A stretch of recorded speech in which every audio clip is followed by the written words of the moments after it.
The Palm Springs City Council Special City Council meeting of November 24, 2025 to order. May you have you please stand if you're able to and join me in the Pledge of Allegiance. I pledge allegiance to the flag of the United States of America, to the republic which it stands, one nation, under God, indivisible, with liberty and justice for all. Are you extremely thirsty tonight? You got... I'm foreseeing a 7 o'clock start. All right, thank you. I acknowledge that the land we gather, live, and work on today, currently known as the City of Palm Springs, is the original homelands of the Agua Caliente Band of Cahuilla Indians. The sovereign band of Agua Caliente people have stewarded this land throughout the generations and continue to steward this land for all future generations. We honor and respect the many diverse indigenous peoples still connected to this land. City Clerk, may we please have roll call? Let the record reflect that all members are present.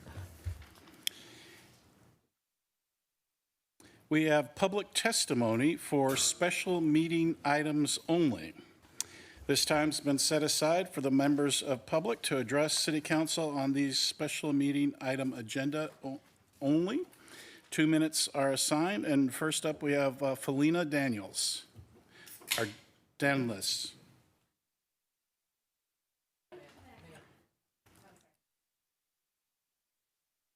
Great. Good evening, everyone. My name is Felina Donales. I'm the founder of Palm Springs Somatics. I am a full-time resident, long-term of the city of Palm Springs, and a small business owner, and a former World Bank staffer. When I was working at the World Bank, I spent a lot of my career working on international economic development, as well as sustainability and stakeholder engagement. And I want to thank and applaud the city of Palm Springs, as well as everybody in the city for this fantastic initiative, as well as our consultants. Notwithstanding the fact that I'm highly interested in issues related to affordability, economic development in our city, however, over the last year, I didn't hear about the survey. I didn't hear about the survey. I didn't hear about the stakeholder engagement that was happening, that I heard about happening in the business community. And so I acknowledge and want to bring to the attention of the City Council that if that's the case for me, that's probably the case for many, many, many other members of our community. So moving forward, I'd really love to be able to participate more in shaping the narratives and shaping the conversation so that we truly make a Palm Springs that is not only economically viable and strong, but that is truly equitable as well. Thank you. Beautiful, thank you. Madam Clerk, do we have any other speakers? Yes, we have one more. Kenny Cassidy. I expected a lot more people would be speaking tonight on this, but here we are. Good evening, Mayor, Council, and staff. I'm Kenny Cassidy, as you know, speaking tonight as a longtime Palm Springs resident and community stakeholder. Many know me from tourism and vacation rental work, but I also served 6 years on the city's Architectural Advisory Committee, reviewing projects that were often out of reach for working families. I strongly support the Economic Development Strategic Plan. I believe it's forward-looking, emphasizing diversification into technology, sustainability, and year-round economic activity, while keeping tourism, our economic foundation, front and center. One area I want to highlight is workforce housing. The challenge is clear. We need to build more affordable homes. Recent rental projects are a step forward, but we also need home ownership pathways for the people who keep our economy running. Nearby cities have more attainable homes for middle-class families. Palm Springs, I feel, could create similar with smart incentives, partnerships, and zoning tools. Homes that are purpose-built for our workforce, helping workers put down roots, build equity, and thrive here. Supporting workforce housing strengthens our year-round economy and preserves the values that make Palm Springs special. Thank you for your leadership and the opportunity to comment. Thank you. Madam Clerk? I have no further speakers. Is there anything Are online? you whispering tonight? Two online. 2 online? All right, who do we have first?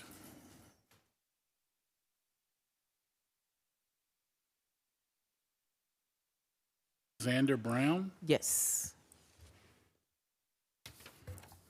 Xander on? Hi, everyone.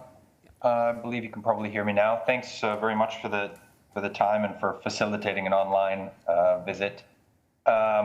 I'm a local hotel owner. I'm based in New York, but my family has a long history of visiting Palm Springs, and we're really excited as of last year to have made our first acquisition in the city of Palm Springs. We've been terrifically excited to work with the city to learn more about the community, including working with members of the council that are here tonight, as well as a local team of architects,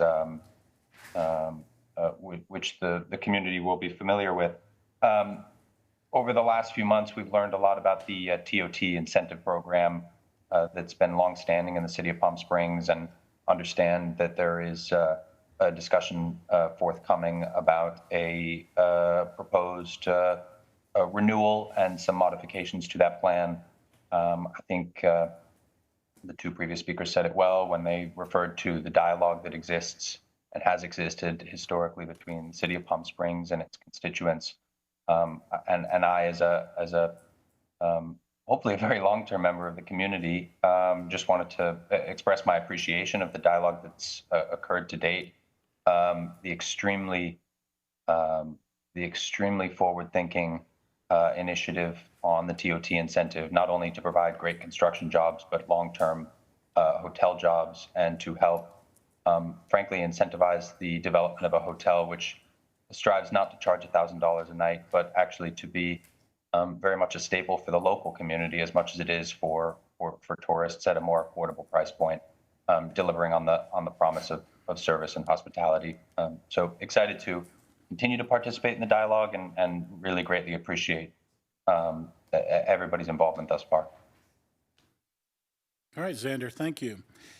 Do we have Harry Pfluger? Harry and Michael are not available, but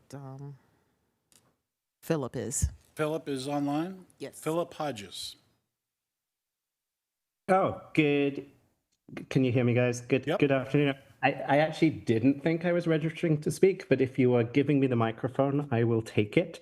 I have only good things to say. I mean, I think this is fabulous. Wayne's team has done a really good job under, I think, sometimes difficult circumstances. The consultants, Adam and Uday, have been incredible. I think what they've produced isn't just sort of a generic consultant product like we're used to. It's very data driven. It's specific to Palm Springs. It's like they've done incredible work. The mayor and council member Bernstein, I know, have also put a lot of hours into this. So looking forward to the discussion, because I think the council can now provide some sort of prioritization and buy-in and follow through on this. One thing, just to sort of riff on what others have said, affordability is the thing that's going to connect this plan. I think it is included, I think, in E.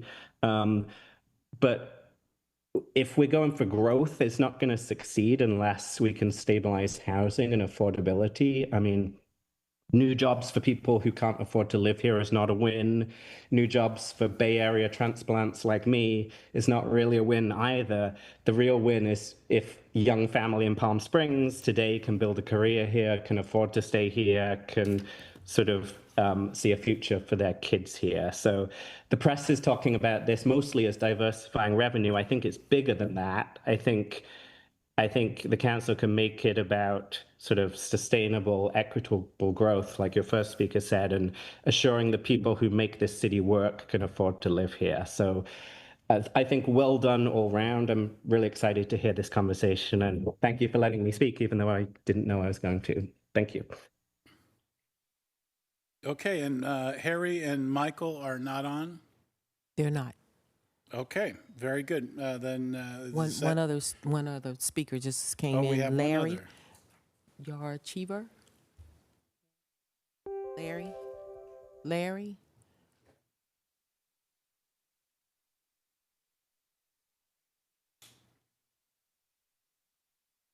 The next one over?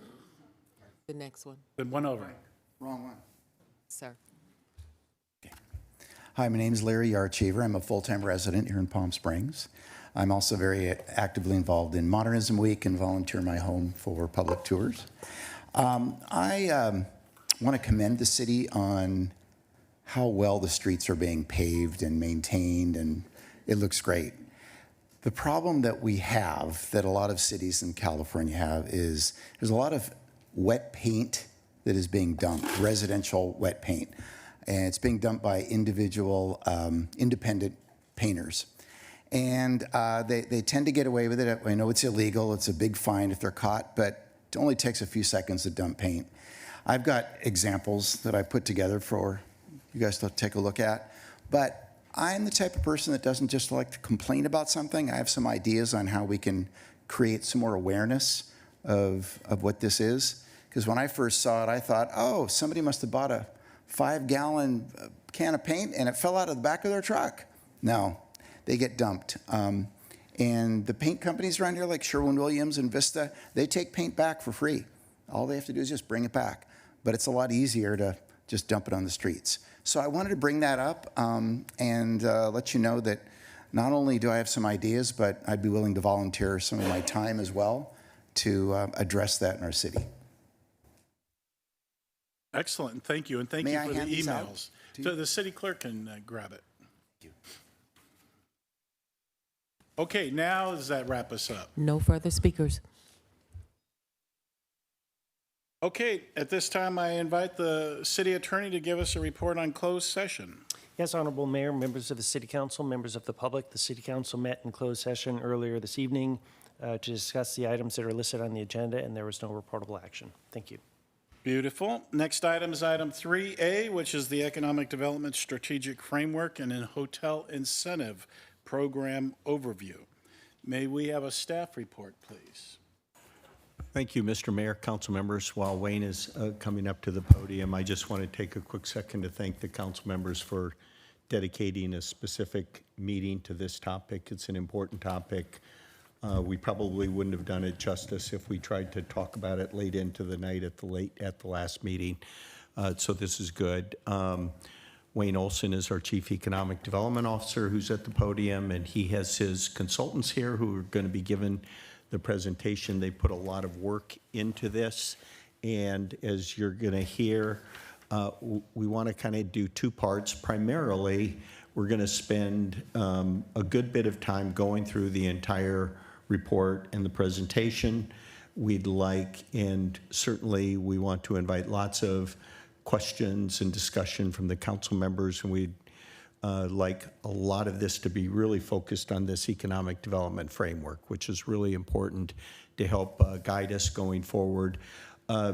Knowing that there's been discussion about economic development incentives recently on a lot of different things, I have asked Wayne and his team to just give us a little scope of some initial thinking we are doing about incentive programs as kind of part two of this presentation. It's not intended to be the longest piece of the work that we're doing, but we'd like to share some initial thoughts with you, just get some feedback from you to help us as we continue to develop the plan a little further. So with that, I will turn the discussion over to Wayne for commentary and introductions.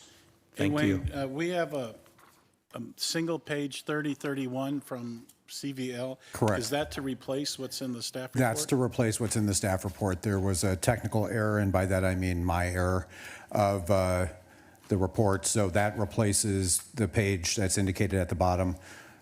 In your packet, C4 was repeated twice in the table.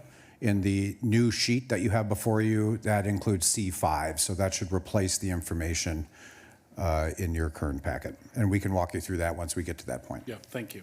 Okay.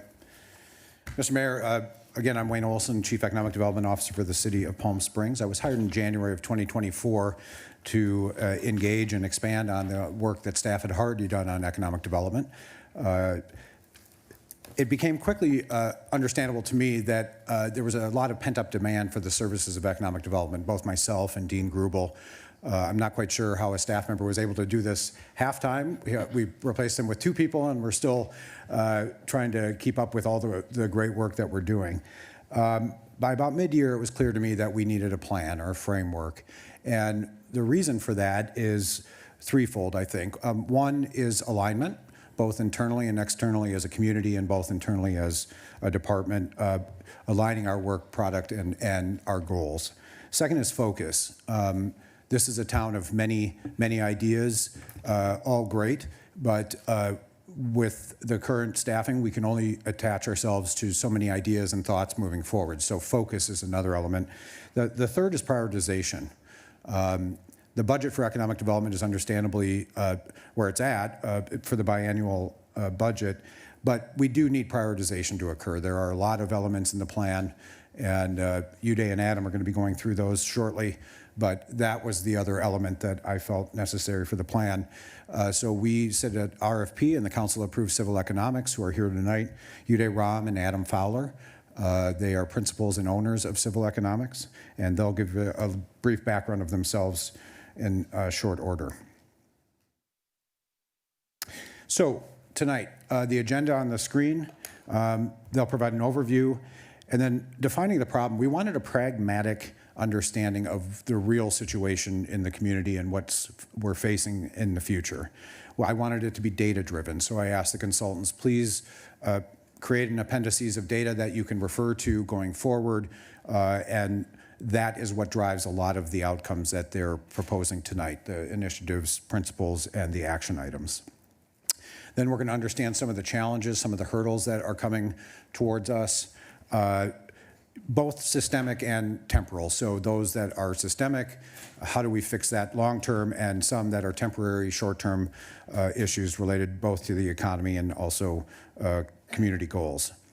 Then a framework. And we initially started with a strategic plan. I asked Adam and Uday to change this to a framework. Why?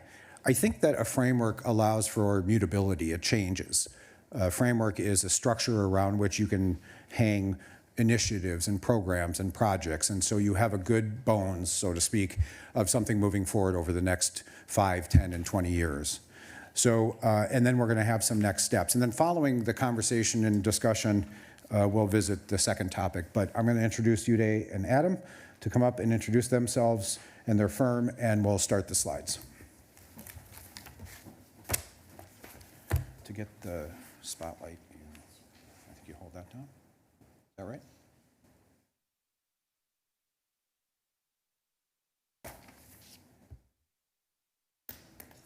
Oh, okay, top. Hold the top down for the spotlight. Okay. And I can aim. Yep, and this advances. Okay, perfect. Good evening. It's great to see everyone again. Thank you for carving out a full hour to talk through this. It's been a lot of work. We've had a lot of conversations, done a lot of data analysis, and super excited to present what we've come up with here for conversation tonight. I'm Adam Fowler. This is my partner Uday. He will be taking the second half before we open up for dialogue. I'm going to lay the groundwork a little bit. When you talk about the economy, that is everything and anything or nothing at all. And so trying to put some parameters around exactly what we mean and how to operationalize it, with regard to a strategic plan is often easier than it sounds. We're going to talk through a little bit of that tonight. I think it's important. We work with cities, counties, jurisdictions across the state of California and really across the Southwest. I think it's important to kind of ground this conversation in what makes a city prosperous. A city is generally prosperous when it creates value for the people who live, work, invest, and create there. When those people can see a future there. Residents generally think about success in terms of the ability to build stable lives. Businesses think about being able to grow with confidence, and the community is able to attract talent, creativity, and investment, not just today, but over time. So you can see here in the first slide, we've bucketed a little bit. Generally, what makes a city prosperous is that housing is affordable and accessible. that services and infrastructure are reliable. It's a safe, welcoming, and engaging place to both do business. It has engaging public spaces. It has opportunities to learn, work, create, and connect. And finally, it has a sense of belonging and a shared identity. For the business community, predictable and transparent processes are really important. If anybody follows the national news today, that exactly is what is continually being reinforced when policy changes day in and day out. The ability to be predictable and transparent is just really important for business planning. It's important to have access to talent, consumers, and affordable space. Supportive networks and partnerships. There's a lot of literature on when smart people get together. The agglomeration economy is what it's called. That's really important because there are unexpected spillovers when you have people that are creative doing interesting things across sectors in a space, in a town, in a place together. You see really amazing innovation. Finally, confidence that investment will be welcomed is really important. And finally, a stable year-round market. So most industry sectors, whether they're retail, hospitality, manufacturing, really think about cash flow in a 12-month cycle. And so that's important to understand. Why does it matter? I would say this slide is almost even more important for municipalities in California. Economic development, what is it? It's the work of shaping the local economy, making sure you're attracting and supporting your businesses, promoting job growth, strengthening key industries, and building the conditions, making sure the conditions that allow for residents and communities to thrive.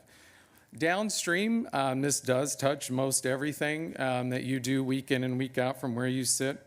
So this is part and parcel of stable revenue streams to maintain things like parks, safety, infrastructure, community services. If we grow, you see things like a stronger economy that supports local businesses and attracts new investment. This is important because oftentimes when communities are kind of ossified or have really put up the boundaries against growth, it doesn't allow for new and diverse folks to break in. So even during periods of disruption, that's actually the time when you see a lot of different people from different backgrounds breaking into an industry sector or a business space. So when something, large conglomerates, it's often very hard for them to grab the wheel of the ship and turn in real time to market conditions. And that's what's kind of cool, is that you're often able to see entrepreneurs, people from diverse backgrounds seize that opportunity, whether that's through a startup or a small business. If you don't, this is a California story. Almost none of this story on the don't side is necessarily a Palm Springs story. It's a function of how municipalities have to fund themselves in California. We could do a whole 6-week series on that. It's very complicated. There's a long history of decisions that have been made at the state and other levels, not the municipality level, that really dictate that. If we don't, the other thing is business investment look elsewhere. We've seen that even in other industry sectors here in California we thought were ours for now and forever. If you pay attention to the motion picture industry, that's an industry where we got a little complacent as a state and said, that's ours, it's always going to be here, until it wasn't, until other jurisdictions began to really think about it systematically and put policies in place to poach that away from us. And finally, economic stagnation ultimately deepens inequality and limits mobility. The way I like to think about this in the shorthand is my economics is, when economies are locked in place, when there's not growth, people are battling and throwing elbows to carve up that pie. And if the pie is a fixed pie, the people with the sharpest elbows are the people that already have existing power. So when you begin to think about equity and equality, growth is really important, because if you're just keeping the pie the same size, the existing strong players are often the ones that are able to win that battle easier than folks that aren't.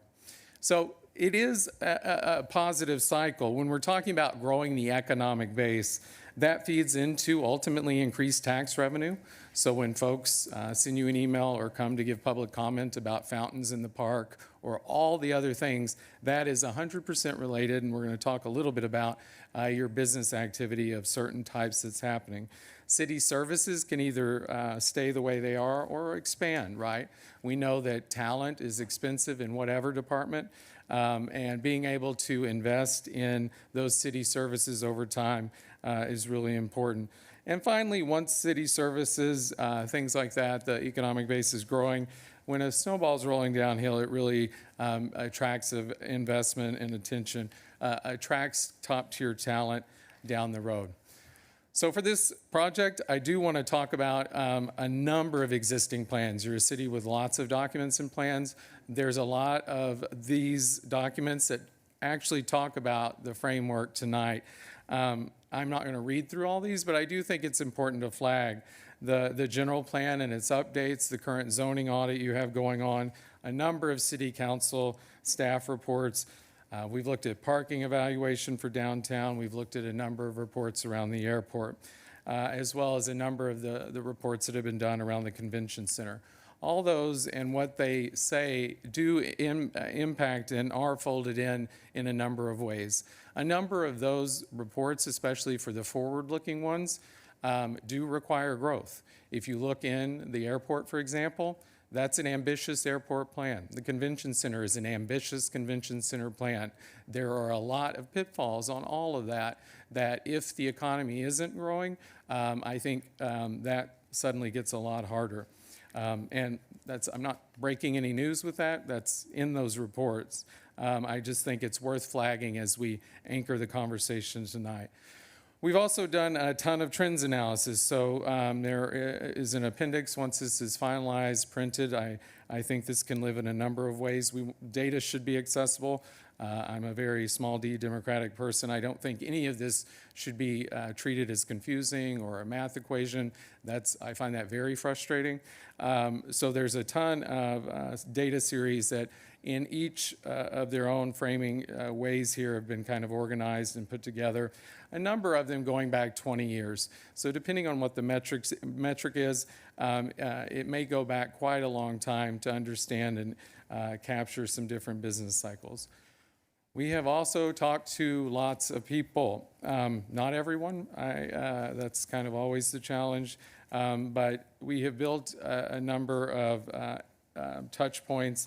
Again, a number of these findings are kind of summarized in their own standalone deck, just because during that early meeting with city departments, they're like, please don't give us a Bible.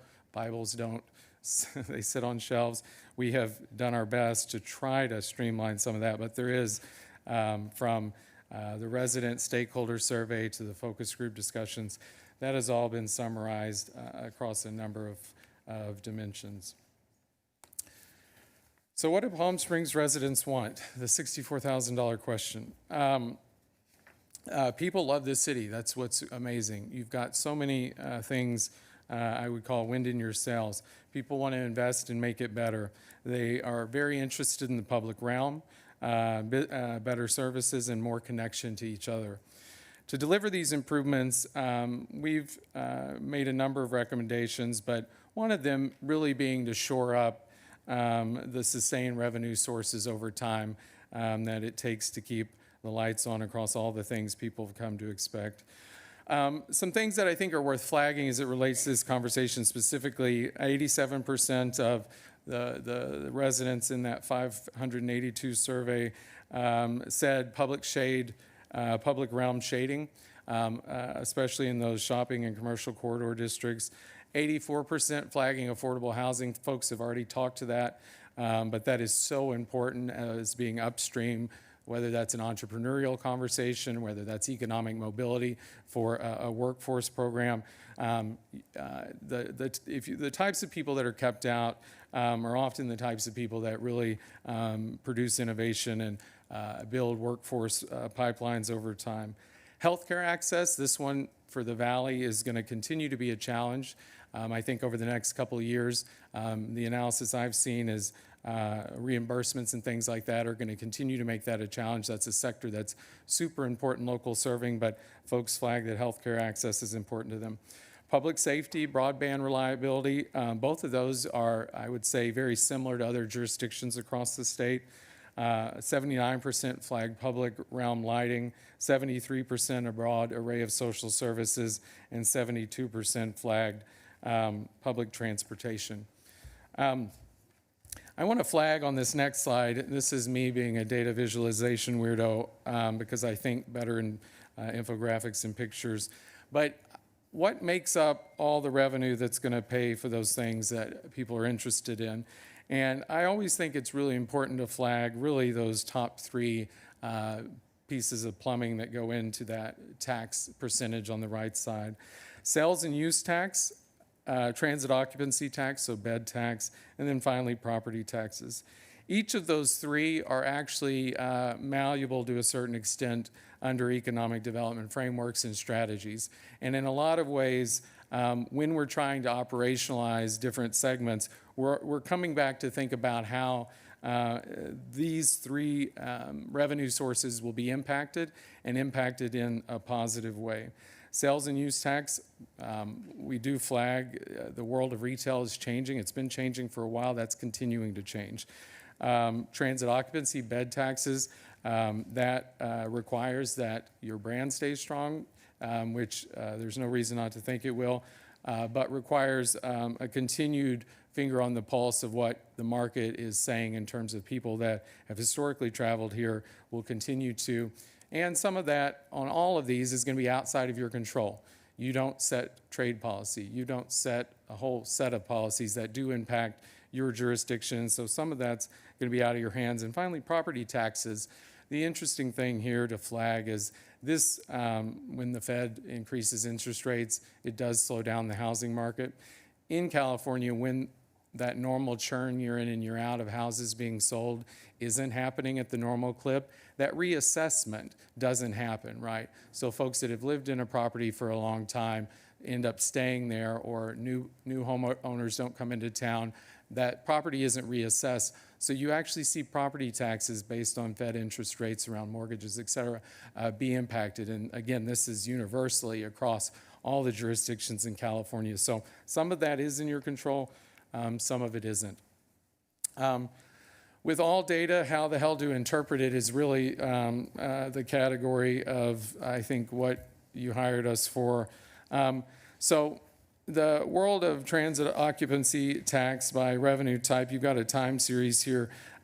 This is historically fluctuated in our research going back to the 1970s, so looking at materials, both reports and popular press coverage going back to the 70s. This has had some cyclical challenges over time, really beginning in the 70s. In the 90s, I think the headline was the fireworks have been ended around 4th of July because of budget challenges. Over time, you've had some cyclical challenges. That would be expected. This is a certain type of consumer spending that does trend very systematically depending on where household finances are. So it's not just completely random year in and year out. There are certain types of consumer decisions that are very systematic. Sales tax, especially during that summer period, has been kind of flat. And total liabilities per capita, when we peg that against nationally aggregated municipalities and California municipalities, are a little bit higher. You are a full-service city in that sense, and you're not alone in those challenges. The additional problem, and this is more of economics best practice, economists don't like to have economies. The metaphor that is often used is a stool. We don't like stools that have less than 3 legs, just because those legs can be kicked out very easily. So to the extent there's a flag around lack of diversification, it's not so much a normative statement. It's more about risk aversion. There's just lots of things when you are really reliant on one specific sector where whether that's external shocks or other changes in consumer behavior can quickly unravel that historic activity that gives us pause. So the idea is not that one sector is good or bad, but that you do better over time to have a stool that has more than 1 or 2 legs if you can think about having additional legs on that stool. You can see there as well a number of those largest sectors. The average wage doesn't translate even with the full-time hourly equivalent. translate into what we know and is presented in the appendix on housing cost. When we talk to folks, tourism is really important. It's a great product here in this area. 82% of folks across industry sectors, so not just traditional tourism sectors, but across all the industry sectors, flag how important that is for their work and their activity and their strategic thinking as they invest. So I'm going to take a break here and throw in a little Trixie Mattel because economics doesn't always have to be boring. I don't know if anyone watched, so I'm not going to call out my friend back east, but a friend back east said, wait, did you watch this show? And I didn't in real time. I have now, I'm caught up. He's like, oh, they're talking about economic development in this Discovery series. I said, oh, great, good. He's like, well, so I thought before it becomes a meme in a public planning or economic development textbook, I'm going to shout it out here. But I do think it's important to talk about how these things touch down. Most cities that we work with around the state and around the Southwest would be head over heels to have a Discovery TV show in their neighborhood. We work in the film and television industry. Mississippi is an example of where some home and garden TV shows have radically changed communities.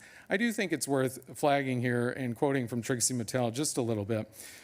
Trixie comes into a segment and says, so what I have discovered so far is there's a lot of regulations here. You can't just roll into town and paint your motel. The city official responds, that's right. Trixie Mattel, I mean, even the color of the motel is like a topic of discussion. City official, yeah, we say Palm Springs is like no place else, and we want to keep it that way.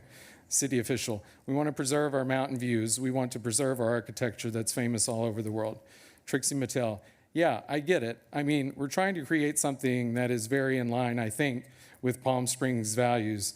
It's just like, and then if you watch the closed captioning version, there's like a gasp in parentheses. I'm just trying to paint my front door, you know what I mean? So, I flag that to say that isn't as uncommon. I think the fact that they've got a total film crew and probably have more resources than the average entrepreneur would have, I think flags an important takeaway that is summarized here in this next slide. There are high operating costs. This isn't necessarily a Palm Springs story, it's a California story. 46% of those 141 businesses flag that local regulations give them challenges. I don't think you should interpret that as throwing all the regulations out the door.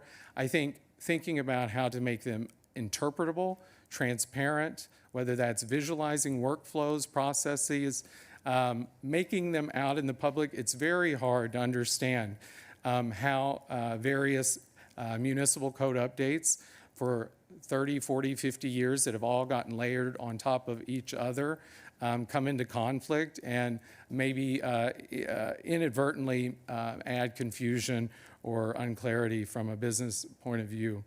68% flag that they have trouble navigating permitting or license requirements. 50% flag they have costs associated with regulatory compliance. 29% at the time of the survey flagged that they have considered relocating to another city in the Coachella Valley. 34% share as business owners who have considered closing down entirely. I would flag the thing to think about here too in this city is there aren't a ton of what I would consider giant corporate businesses. When we look at where your employees are, those are healthcare systems and hospitals, but almost everyone else is by definition a small business. So when we're talking about business, just assume there's a footnote there that says small to mid-size, because that's really what is driving a lot of the economy here.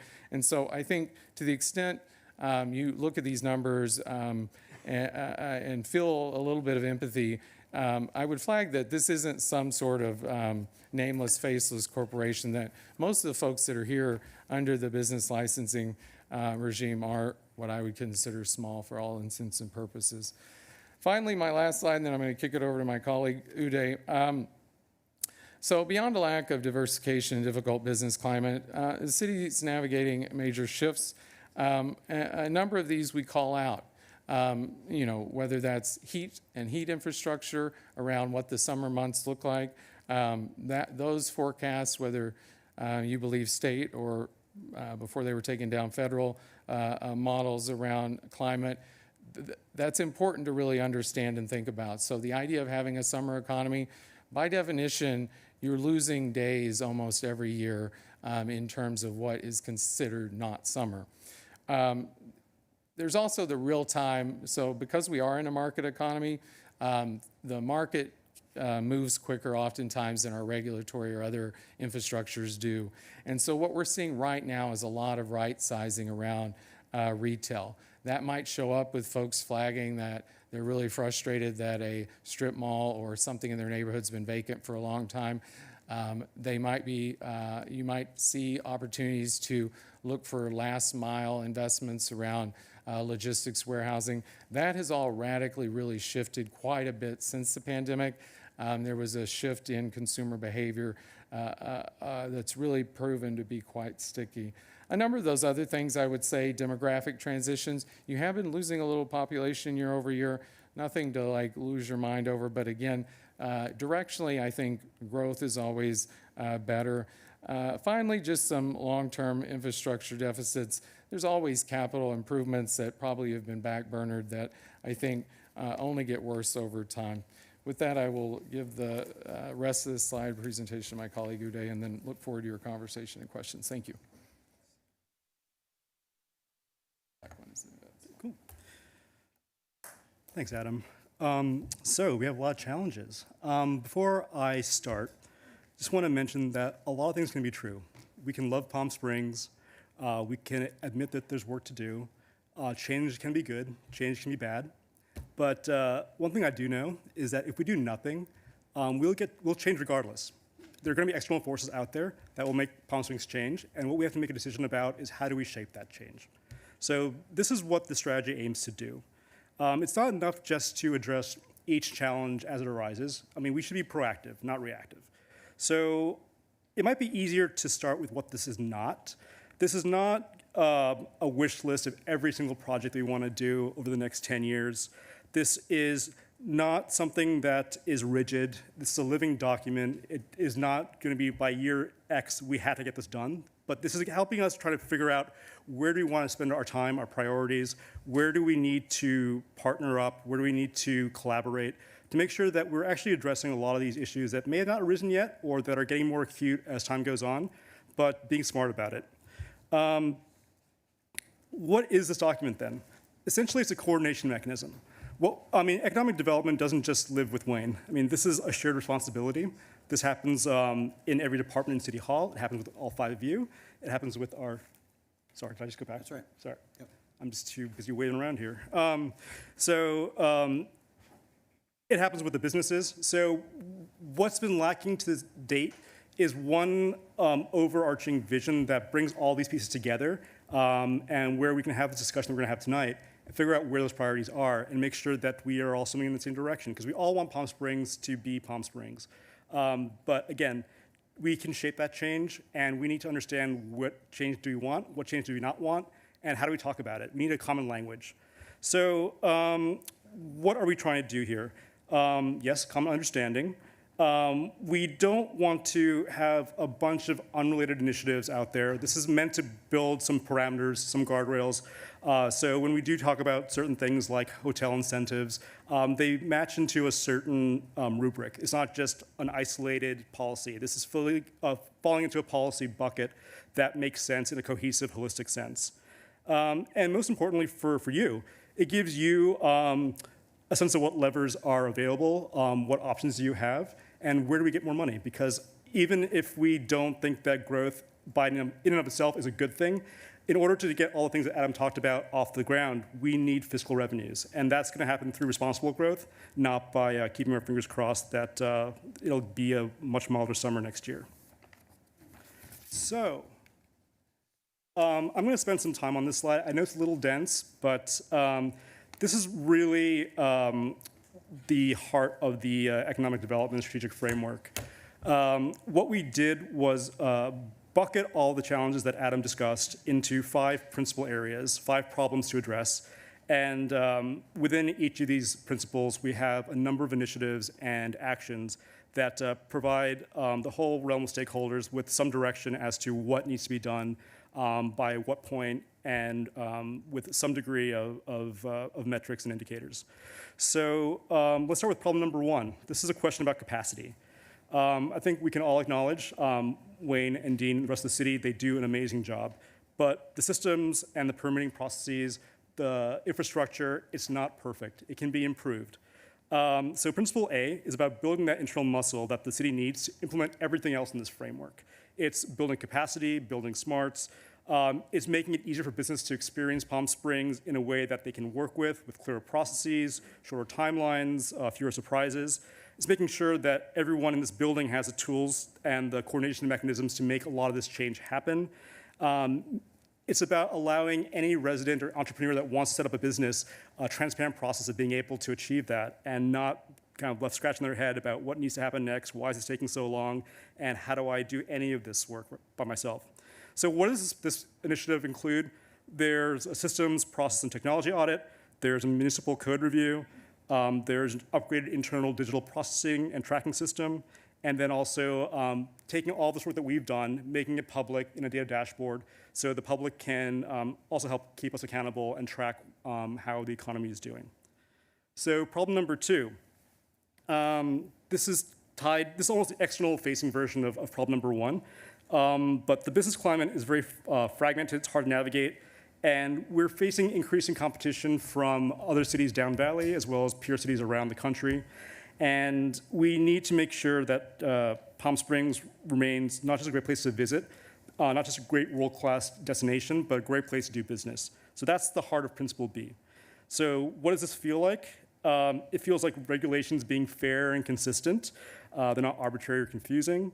It means that businesses feel heard and supported, that the city shows up as a partner, sets the conditions for growth, is able to make things happen that otherwise wouldn't be able to happen, not the other way around, and ensure that they remain on the side of business, not just because that's where the money is, but also that's how we want to make sure Palm Springs values its residents and its workforce. So what does this mean? This includes an expanded roster of incentive programs, such as the hotel incentive we'll be talking about, priority industries and nighttime activity, discussions of formal district designations with their own guidelines and roles, nighttime business zones. So during the summertime, there are going to be certain mechanisms and vehicles in place to be able to allow for nighttime activity that otherwise wouldn't be able to take place, pre-approved permit packages, and all forms of technical assistance to small businesses. Problem number three, and this is what Wayne touched on earlier on. The economy is concentrated on tourism, and we know because of just changing consumer preferences, rising heat in the summertime, this guy out in DC who does unpredictable stuff, that tourism is not always reliable year-round. So what does this mean? Principle C acknowledges that tourism is our anchor. It doesn't mean that we diversify away from tourism. It means we integrate tourism into the diversification process. So we use this to integrate with healthcare. I mean, we already have medical tourism happening now, but it means having a bit more of a focused look and a focused strategy to encourage that. If we want to focus on climate innovation, that means having these showcases that serve as a lightning rod, a place that global audiences can come and see how that's working in a city like Palm Springs. It means being able to extend out into some of the areas that Palm Springs has some comparative advantage, but building on top of those. So with creative economy technologies, with a lot more emphasis on the technology infrastructure that's really fledgling here, like the whole workforce that's moved down from Silicon Valley. People live here for a reason, and they're trying to create something different here that is new and exciting and will have ripple effects across the entire economy. So what do we have in here? This is really trying to leverage a lot of the airport expansion. This is looking at foreign trade zones, creating designated business support teams, and creating accelerators to help businesses go from seed to operation. Number four, this is the next step beyond bolstering our existing industries. This is how do we nurture our emerging clusters.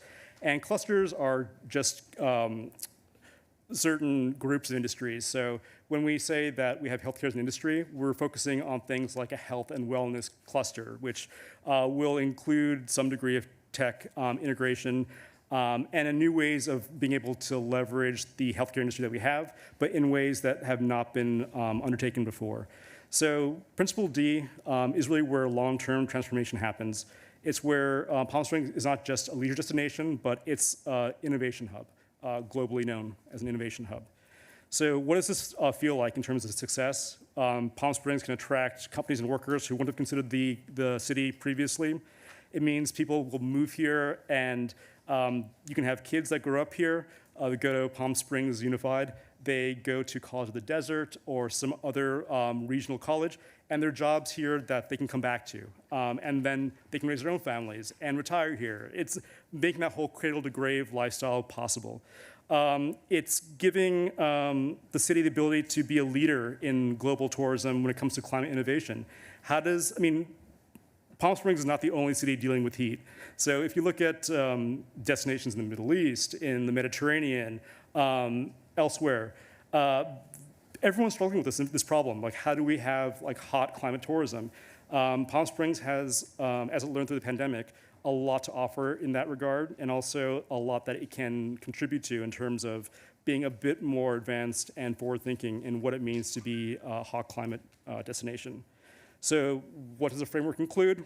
We include things like workforce development partnerships with research institutions and educational institutions, innovation campuses for healthcare and wellness, for climate innovation, sustainability, for creative economy technologies. We talk about building public-private innovation funds so that we're able to support entrepreneurship in emerging clusters that don't otherwise have the infrastructure to be able to seed on their own. So this really is where I think people might be concerned that we're moving away from what makes Palm Springs, but really it's embracing the best of what's out there, bringing that to Palm Springs and making it uniquely Palm Springs in a way that nowhere else can be. Problem number 5, this is more on the resident side of the equation, but we all know that housing affordability, rising heat, infrastructure that can stand to be improved, mobility challenges, these are all real concerns. And this is where having a strong fiscal revenue stream will help build out some of this infrastructure that we need. So what does this look like in the framework? What does this feel like as a success? This is having new housing products, not just affordable housing, but live workspaces, workforce housing, adaptive reuse. We have flexible spaces for different industries to be able to use over time as needs change. Being able to create more shade structures, cooling centers, evening activation strategies for public spaces so we can create Palm Springs that comes alive at night. Making major destinations more connected so that there are fewer dead zones between them. And by and large, improving the infrastructure that will attract business investment. So, Adam and I have been coming here for the last 14, 15 months, and the hotels that we stay at don't always have great Wi-Fi, and that's not the best look you want to give the tech workforce or any workforce that you want to attract. You want to be able to have the infrastructure there to support work. So what does it include? Multimodal upgrades, climate adaptive infrastructure, expanding housing options, telecommunications upgrades, and public space interventions. So that was a lot. We can talk more about that. How is this organized? So by this point, you've kind of gotten a sense of the vision. We want to be focusing on both tourism, but also other export-oriented industries. We want to create a year-round economy. We want to integrate tourism, culture and design into innovation, sustainability, and the creative industries. And we want to ensure that Palm Springs remains competitive and a place that people want to live and visit. So the strategic framework, it's applied and focused. So it's not just conceptual. It contains, if you add these all up, 93 action items that are meant to produce measurable, actionable results. So in the short term, we have 38 actions that are meant to be quick wins that build momentum. In the medium term, between 3 to 5 years, we have 43 actions that are about building new programs, new training pathways, building district identities, or at least recognizing them formally, conducting some innovation pilots, and upgrading the infrastructure. And then the longer term, which will be the stage setting for longer growth over the next 10, 20, 30 years. These are the investments that include innovation campuses, major infrastructure upgrades, and the scaling of emerging sectors. So we're almost done. Cool. Wayne just said move along, so we are moving along. We're also moving forward together. What does this mean? Institutional alignment and political will. This sounds like a negative. It's not. It's just an acknowledgement that we live in Palm Springs. We have a new mayor every year. We have turnover in staff. And we just want to make sure that this really is a document that guides us across these changing dynamics. And it's something that we can all sign up for and commit to. Inside City Hall, it means more communication and collaboration between departments, making sure that departments realize that economic development, even if it's not maybe part of the formal mandate of that department, they are inherently contributing to economic development no matter what they do, whether you're in housing, public works, engineering, obviously planning. So making sure that there's an acknowledgement and coordination mechanisms to make sure that we're all moving in the same direction. Resource alignment. This means building capacity. I mean, this doesn't always require new funding. It just means new prioritization, being able to engage in some modest modernization, and work on improving processes where they can be. Where new investments are required, we want to make sure that they're sequenced correctly and we're getting the biggest bang for the buck. This is about putting resources behind what works and not what doesn't. Finally, and this is why Adam and I have really enjoyed Palm Springs. I mean, as much as it's got a very storied history, there really is a very strong beating heart of experimentation and creativity and really wanting to try something different. Even if you're a preservationist, there's still something about you that really wants to keep things that were once very forward-looking, still very much part of the Palm Springs culture and ethos. So this is more of a embodiment of the modernism approach of being able to embrace change and be a bit more unified in the environment that we live in. So, almost last slide.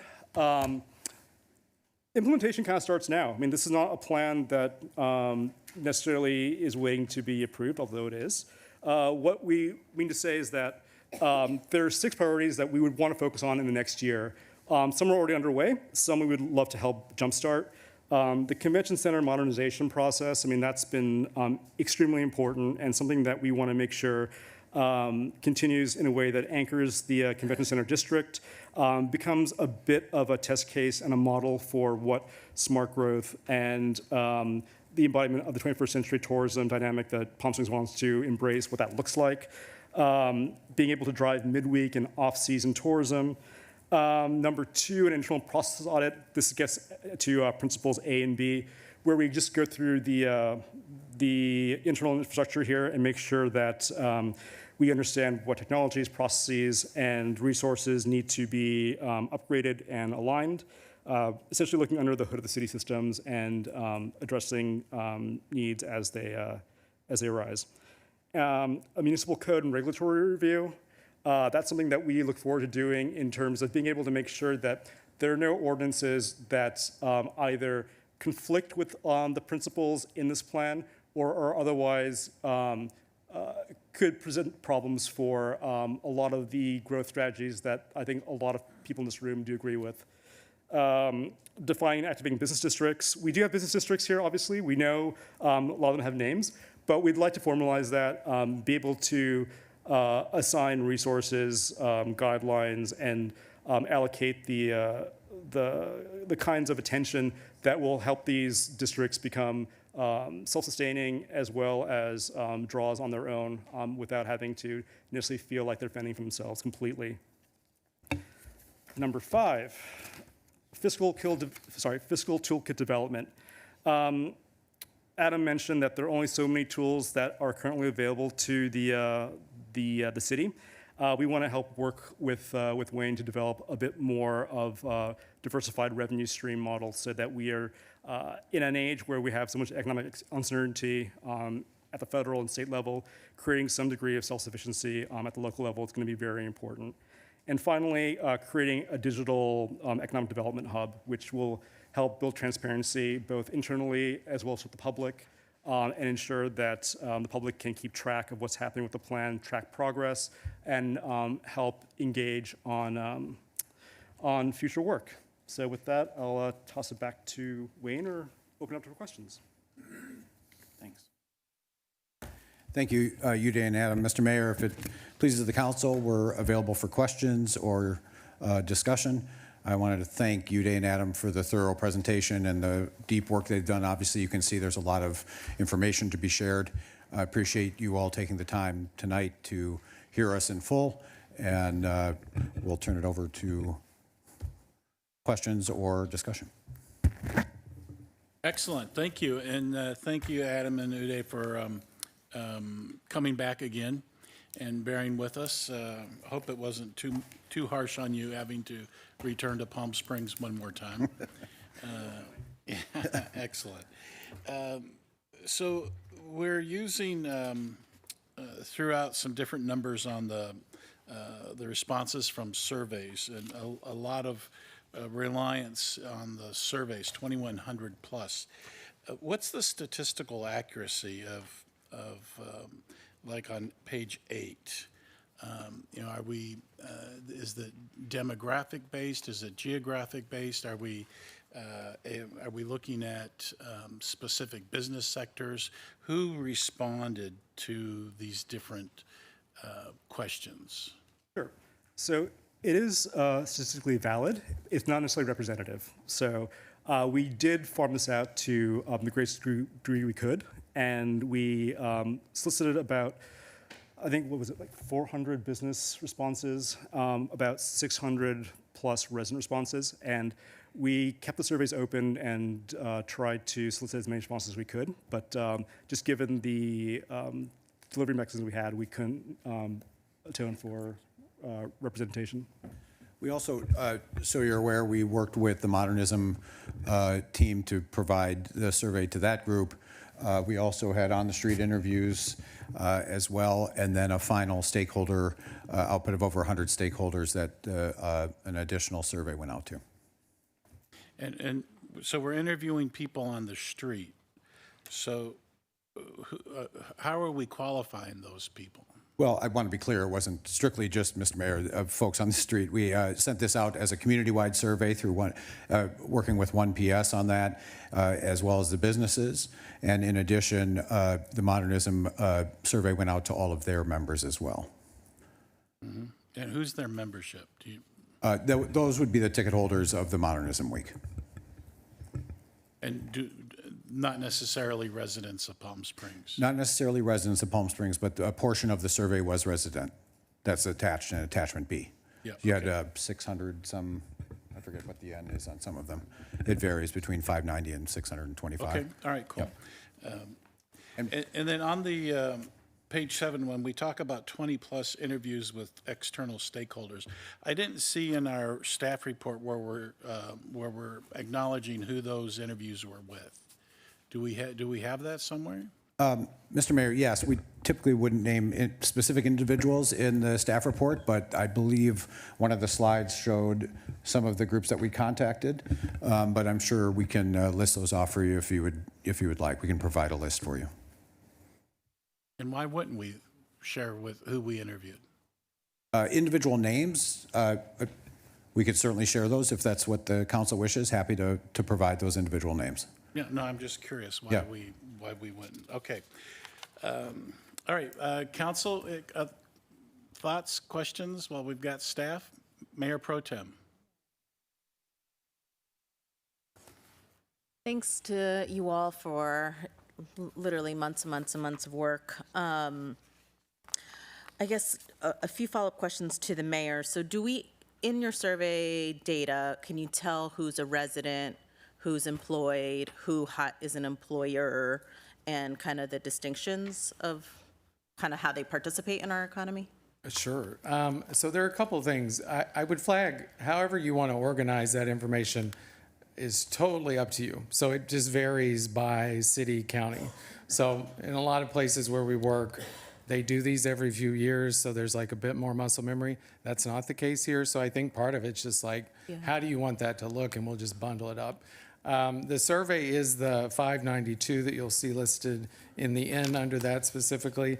The businesses are the 140, sorry, too many things open here. And then the administrative data, so an area on capacity building, for example, right, would be in some cities where you have maybe a business licensing fee infrastructure is one of the main revenue sources. That's a very robust kind of real-time CRM. That's not the case in terms of existing capacity here. So this is kind of a system that's built a little different than other cities, just as a function of how you've historically done business licensing. Does that make sense?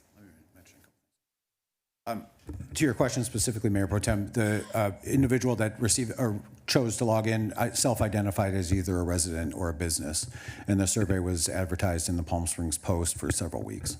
And do we identify if they are working? If they're employed?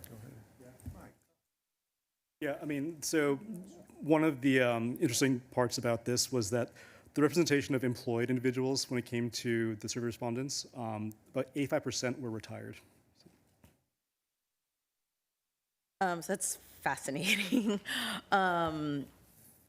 So tied to this, and maybe Wayne, can you share how maybe job growth, retention has previously been measured and or monitored by the city, and how that kind of informs a little bit how you're thinking about job growth as like an economic indicator? Mayor Pro Tem, I think that's a great question. And yes, I think the answer is we do need better data analytics, just collection. There's a lot of tools out there right now that we are starting to employ that are platform-based, but there are currently no metrics of performance right now for economic development, and part of the plan would be to develop those metrics and make a determination of how we measure our success going forward. But yes, fundamentally, typically it would be jobs, overall tax revenues, usually vacancy rate is a typical measure that we use. In our community, of course, since tourism and hospitality is such an important dimension of our community, we would look at occupancy rates for hotels, average rate of nightly expenditure. So there's a variety of KPIs, for lack of a better word, that we can develop. But to date, I'm not aware of many that I've been operating under. So part of the plan was to develop these metrics. And then kind of speaking to that of some of those stakeholder interviews and kind of engagement, you talked about how most of our employers are small business owners. Was there any distinct strategy of reaching out to large employers? You know, we don't have many, so I'm curious as to if there was kind of a special strategy for, I don't know, any of 500 more employees, since we don't have that many, how they interact with the city? Mayor Pro Tem, yes, the effort was to identify key individuals in the community and attempt to have conversations with them. We got dozens of those scheduled and conducted those conversations. The survey was advertised in the Palm Springs Post, as I mentioned.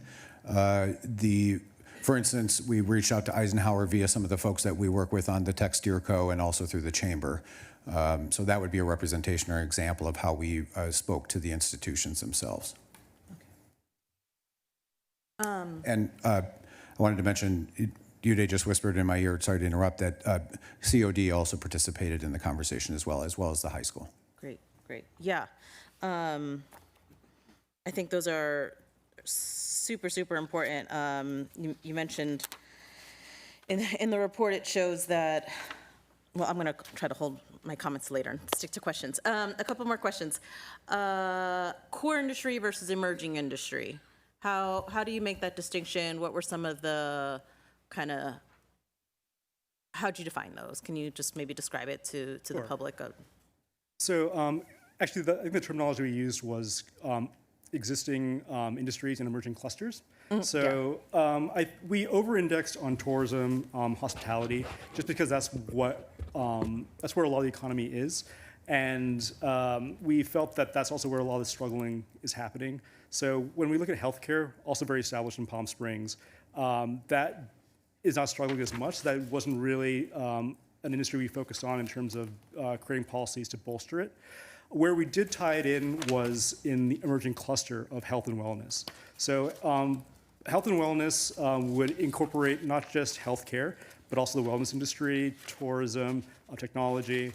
So really creating these cross-pollinating forums to be able to take what works here and then make it a bit more integrated with other emerging sectors and make them, I guess, be able to leverage them in new ways. Thank you. But I think there was a comment also before about maybe moving healthcare into the existing industries, and we can do that too. I mean, if there's an issue about having that be viewed as being emerging, which wasn't the intent, we can make that more clear in the actual revision. Councilman Reddy. Go ahead. Sorry, I'm I not yield done to with you. questions. I yield to you. And then another question on the entertainment zone. Can you share any other cities that, when you talk about the entertainment zone as something worth exploring, model cities that are worth looking at, or how should people who are looking at potential entertainment zone in the city of Palm Springs and what it means? Are there any other examples you can kind of share as? So some of it came with feedback on Village Fest when we were on the streets collecting data there. Oftentimes when there are special events historically in California municipalities, people assume that the businesses on those streets, whatever that is, whether it's a parade, a flea market, are super excited to have it there.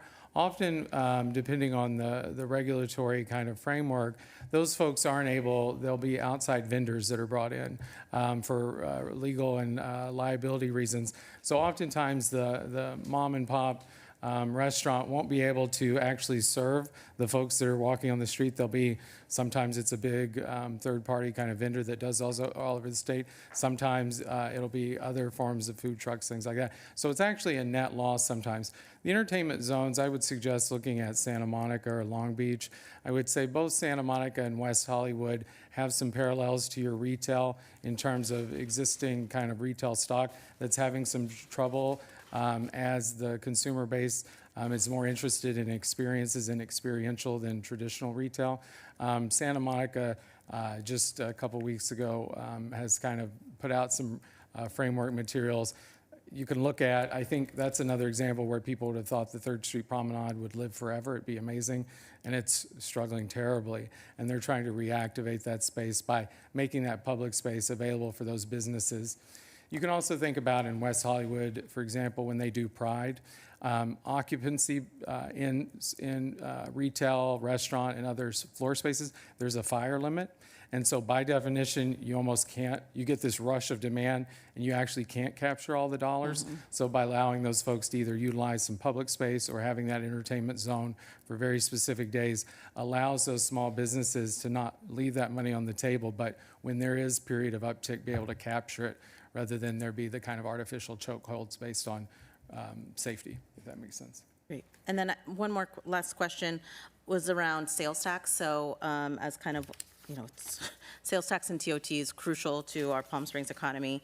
Were you able to kind of dive deeper into sales tax around what are some of the primary sales tax drivers for our city? Need more car dealerships. I mean, it's big ticket things that drive wherever that's why cities battle to get them. I mean, you see, we did some down valley comparables on across some of these metrics. I mean, I would say far down, Rancho Mirage has been leaning in. Some folks are using the greater Palm Springs brand, and labeling those even though they're not in your city districts. So things like that where it's big ticket is usually really important. You also rely on a lot of department stores. So in one of the slide decks, there is like your top, the Rosses, things like that, you're actually quite reliant upon. I don't know if 10 years in the future, I would be comfortable thinking about like the status of Ross in terms of my fiscal bottom line. So I think thinking about where there might be opportunities to curate activity around something if it's a priority. But I would flag the car dealerships have been growing down out, and the problem is you don't get to capture that in the same way you would if it was in the city. Okay, thank you so much. I'll have comments later. Thanks. Councilmember Reddy. Yeah, since we're on questions, you'd mentioned on one of the principles, reinvigorate the business climate, and you talked about the internal process audit. Could you just explain, maybe give a few examples when you did your surveys? What kinds of issues did you find with planning, permitting, that process? What kinds of things were you finding? So I would say some of the findings are about government with air quotes around it. And I would flag that for a lot of business sectors, what they are confusing or rightfully being confused by might not be just all internally here. So part of it is transparency and mapping for folks that are interacting with various levels of government. So if you're a restaurant, that has a whole city process, and then whether that's the health department, depending on grease traps, depending on what you're doing, that's going to be a different part of government, maybe even the state, the air district. That all feels very unintuitive to the small entrepreneur.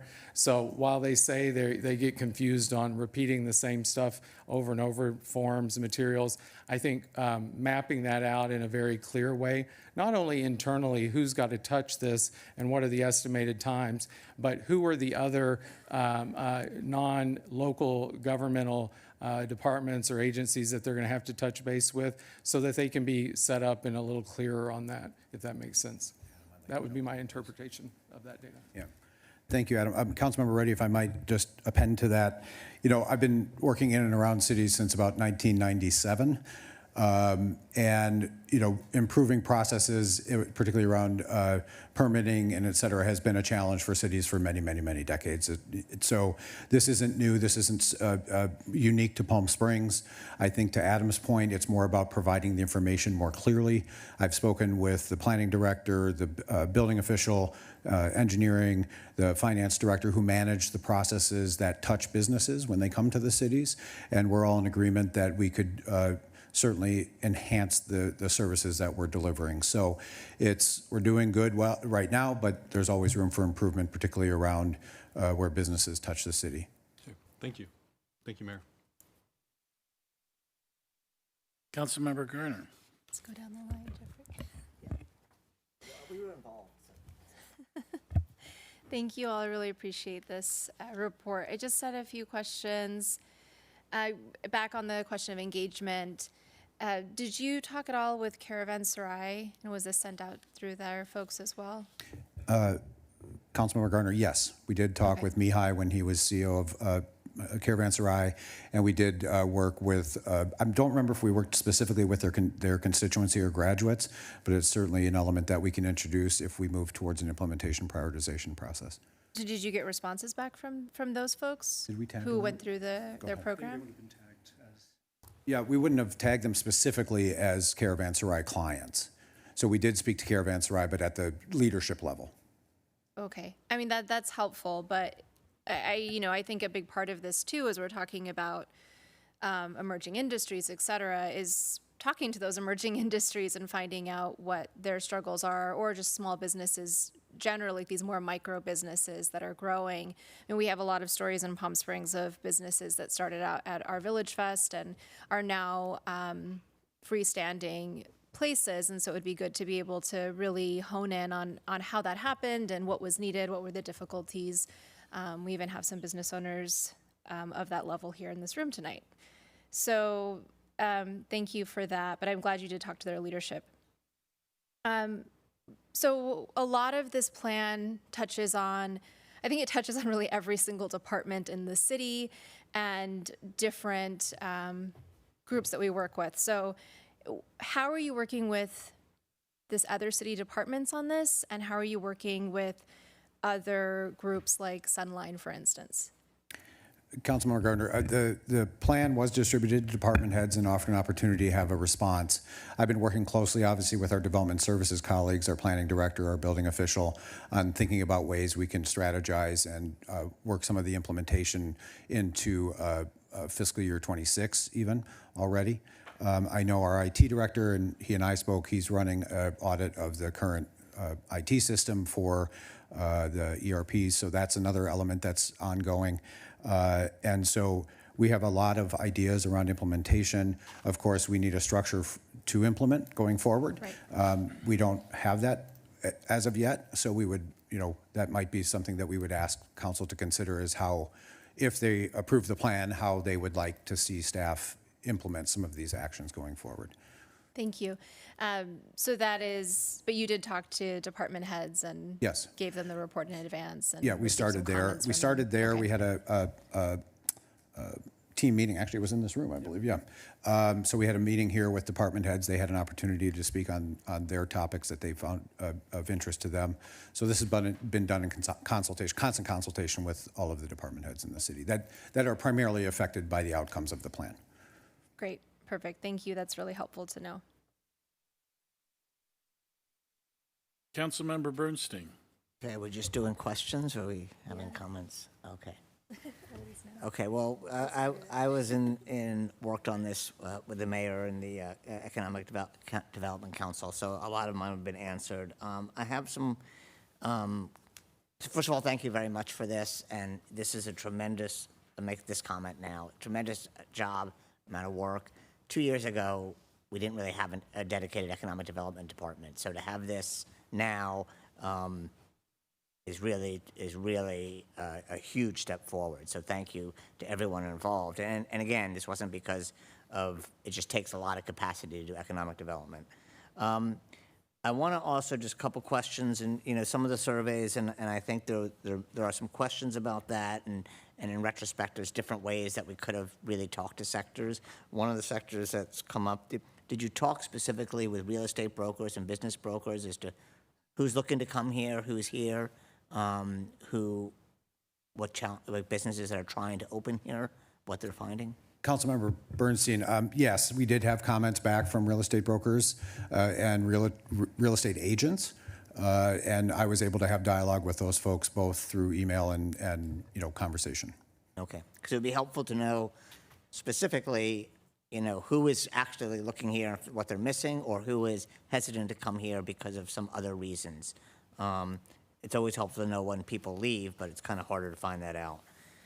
You mentioned here the foreign trade zone and in this document. Could you just explain briefly what that is and what it would do? Yes, a foreign trade zone, Palm Springs currently has a foreign trade zone, and the geographic distinction is around the airport. So the airport itself is considered a foreign trade zone. What that allows companies to do is experience reduced costs of importing goods and materials into the foreign trade zone.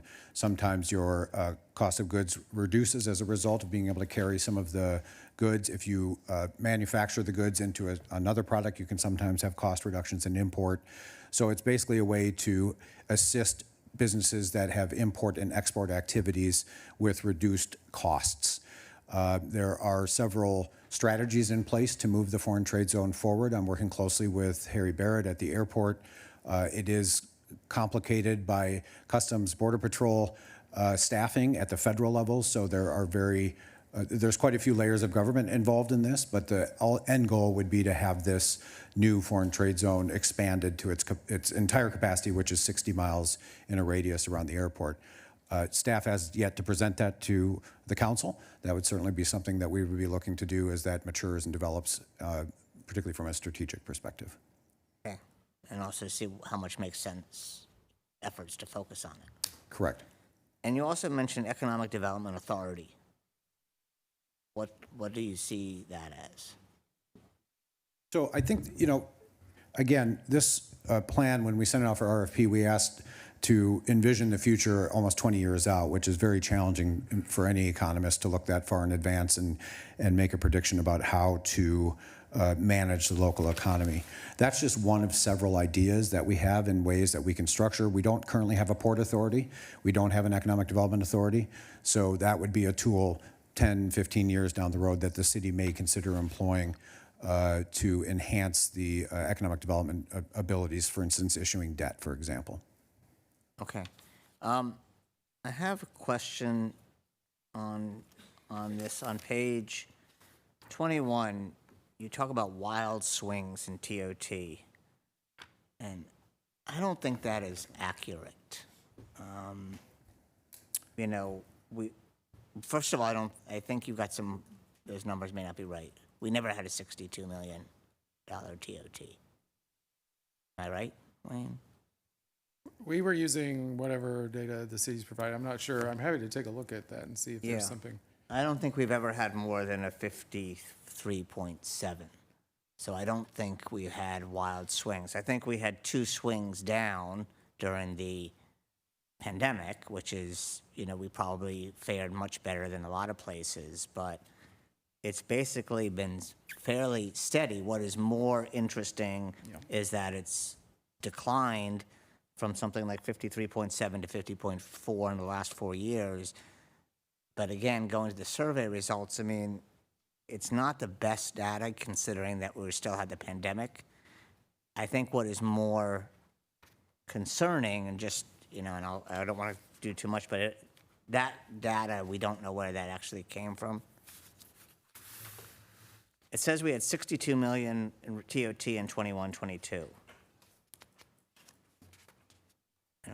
I don't think we did. Just double check. I'm not Okay. sure if it's from your folks. It might be a year over year or a typo. I don't. Yeah, not so sure one of the what- things, and I'll just make this comment, so the concerning thing is that it's been on a slow decline for the last few, it's been on a decline, but while costs have risen significantly, and that's what's more concerning, I think, to the hotel. Okay, so maybe you can find out where that came from. I also, I mean, those are I have a lot of comments, and I will wait till other people have made their comments. You mentioned here that municipality needs to move at the speed of business.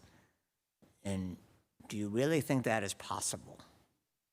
That was aspirational, wasn't it? Did we write that? That could inspire you. And is this then achievable if we can't do it, which is more than likely? Councilmember Bernstein, I once worked for a gentleman who was very experienced in the oversight and management of cities, and his commentary was that government shouldn't reflect the principles and activities of business. It's a different entity altogether. I think what we're trying to say here is that we should at least respect and identify what businesses face on a day-to-day basis, particularly small businesses who don't have time to necessarily unwind bureaucracy. So again, I think this isn't about becoming more like business. It's making the business of government better. And I think that's a better distinction. So I appreciate you bringing that up. Okay. And I want to mention, because you mentioned COD, but you also have included the Palm Springs Unified School District in the discussions, which I think is probably key. I mean, COD is obviously preparing for the workforce, but those students in the school system, if they don't see the future, they're leaving, or have left and come back, as some have done. So I think it's important that when we talk about, and you mentioned a couple places talking about the education system here, I want to make sure that you are clarifying that you have included PSUSD in these discussions and will be going forward. Okay. I have, and on the nighttime ordinance, did you specifically talk to existing nighttime businesses or about challenges? Councilmember Bernstein, I think that was a multi-pronged strategy to address several issues. One, of course, is the heat during the summer. Desert nights are beautiful and wonderful for all of us that live here. And so one effort was to look at ways we can enhance the nighttime experience relative to particularly hotter times of the year and a possibility of building the shoulder season as a result of nighttime activity. And also relative to just overall sales tax, I think by looking at hours, of course, balancing that with livability and issues around noise, et cetera, is going to be key. But that was the primary interest. I don't know if Uday or Adam want to speak any more to that? No? Okay. Okay. Since I was working on this with the mayor for a lot, I think it's probably better to have other people make comments, and then I'll come back on other ones. Thank you. Okay, any other questions? All right, beautiful. Appreciate the input and the answers to the questions, and don't take it that we're being too nitpicky. No. because that's not the reason why we're here. We're here to look at adopting this framework to move forward. But it is helpful for us and others to understand what this information means and how did we get it. So I appreciate that. And thank you. So I think we're done with questions. Don't go too far, though. We won't. You know, I appreciate Councilmember Bernstein mentioning the mayor's economic workforce. We started at the first of the year, and I'd like to give kudos to members of that working group. Rich Weissman, who's here tonight, Philip Hodges, who was on the phone, and Ellen Goodman, who was, all three of them were very instrumental in that working group. And what I think is really interesting, and I'm a little proud of, is that working group brought to the table almost parallel the findings that that we're addressing tonight. You know, we had maybe 80% of the findings from the Economic Council were really fed right into what we're hearing from the group tonight. So it further says we're going the right direction. I think the findings that we're reviewing today are on point. You know, we may use different words in how the Economic Council was looking at these, the issue than what are being used in our staff report today.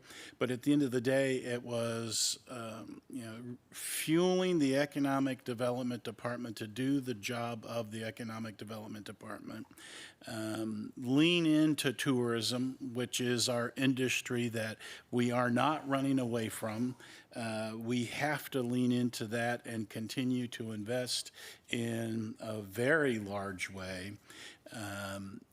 Emphasize arts and culture as we move forward. And interesting, these are all findings that are coming, you know, that are both in our staff report and from the Economic Council. And in the new industry, and I really don't say it's new industry, the city's invested $2 billion, we've had $2 billion of investment in green energy in North Palm Springs in the last 10 years. We have the industry. We just need to focus on that industry and use it to our greater advantage from a revenue standpoint and from a job standpoint as we move down the road. And really look at that green zone or the green industry. We're there. We've invested, there's a lot of money been invested into it. So now we just need to continue, in my opinion, continue to really get as much out of that as we can in the years ahead. So I think, you know, our objective today is to give approval. We're going to get more comments from my colleagues, but the recommendation is to approve the Economic Development Strategic Framework and adopt its strategic priorities, a guiding policy document. One overriding question and concern I have is where is the commitment for funding?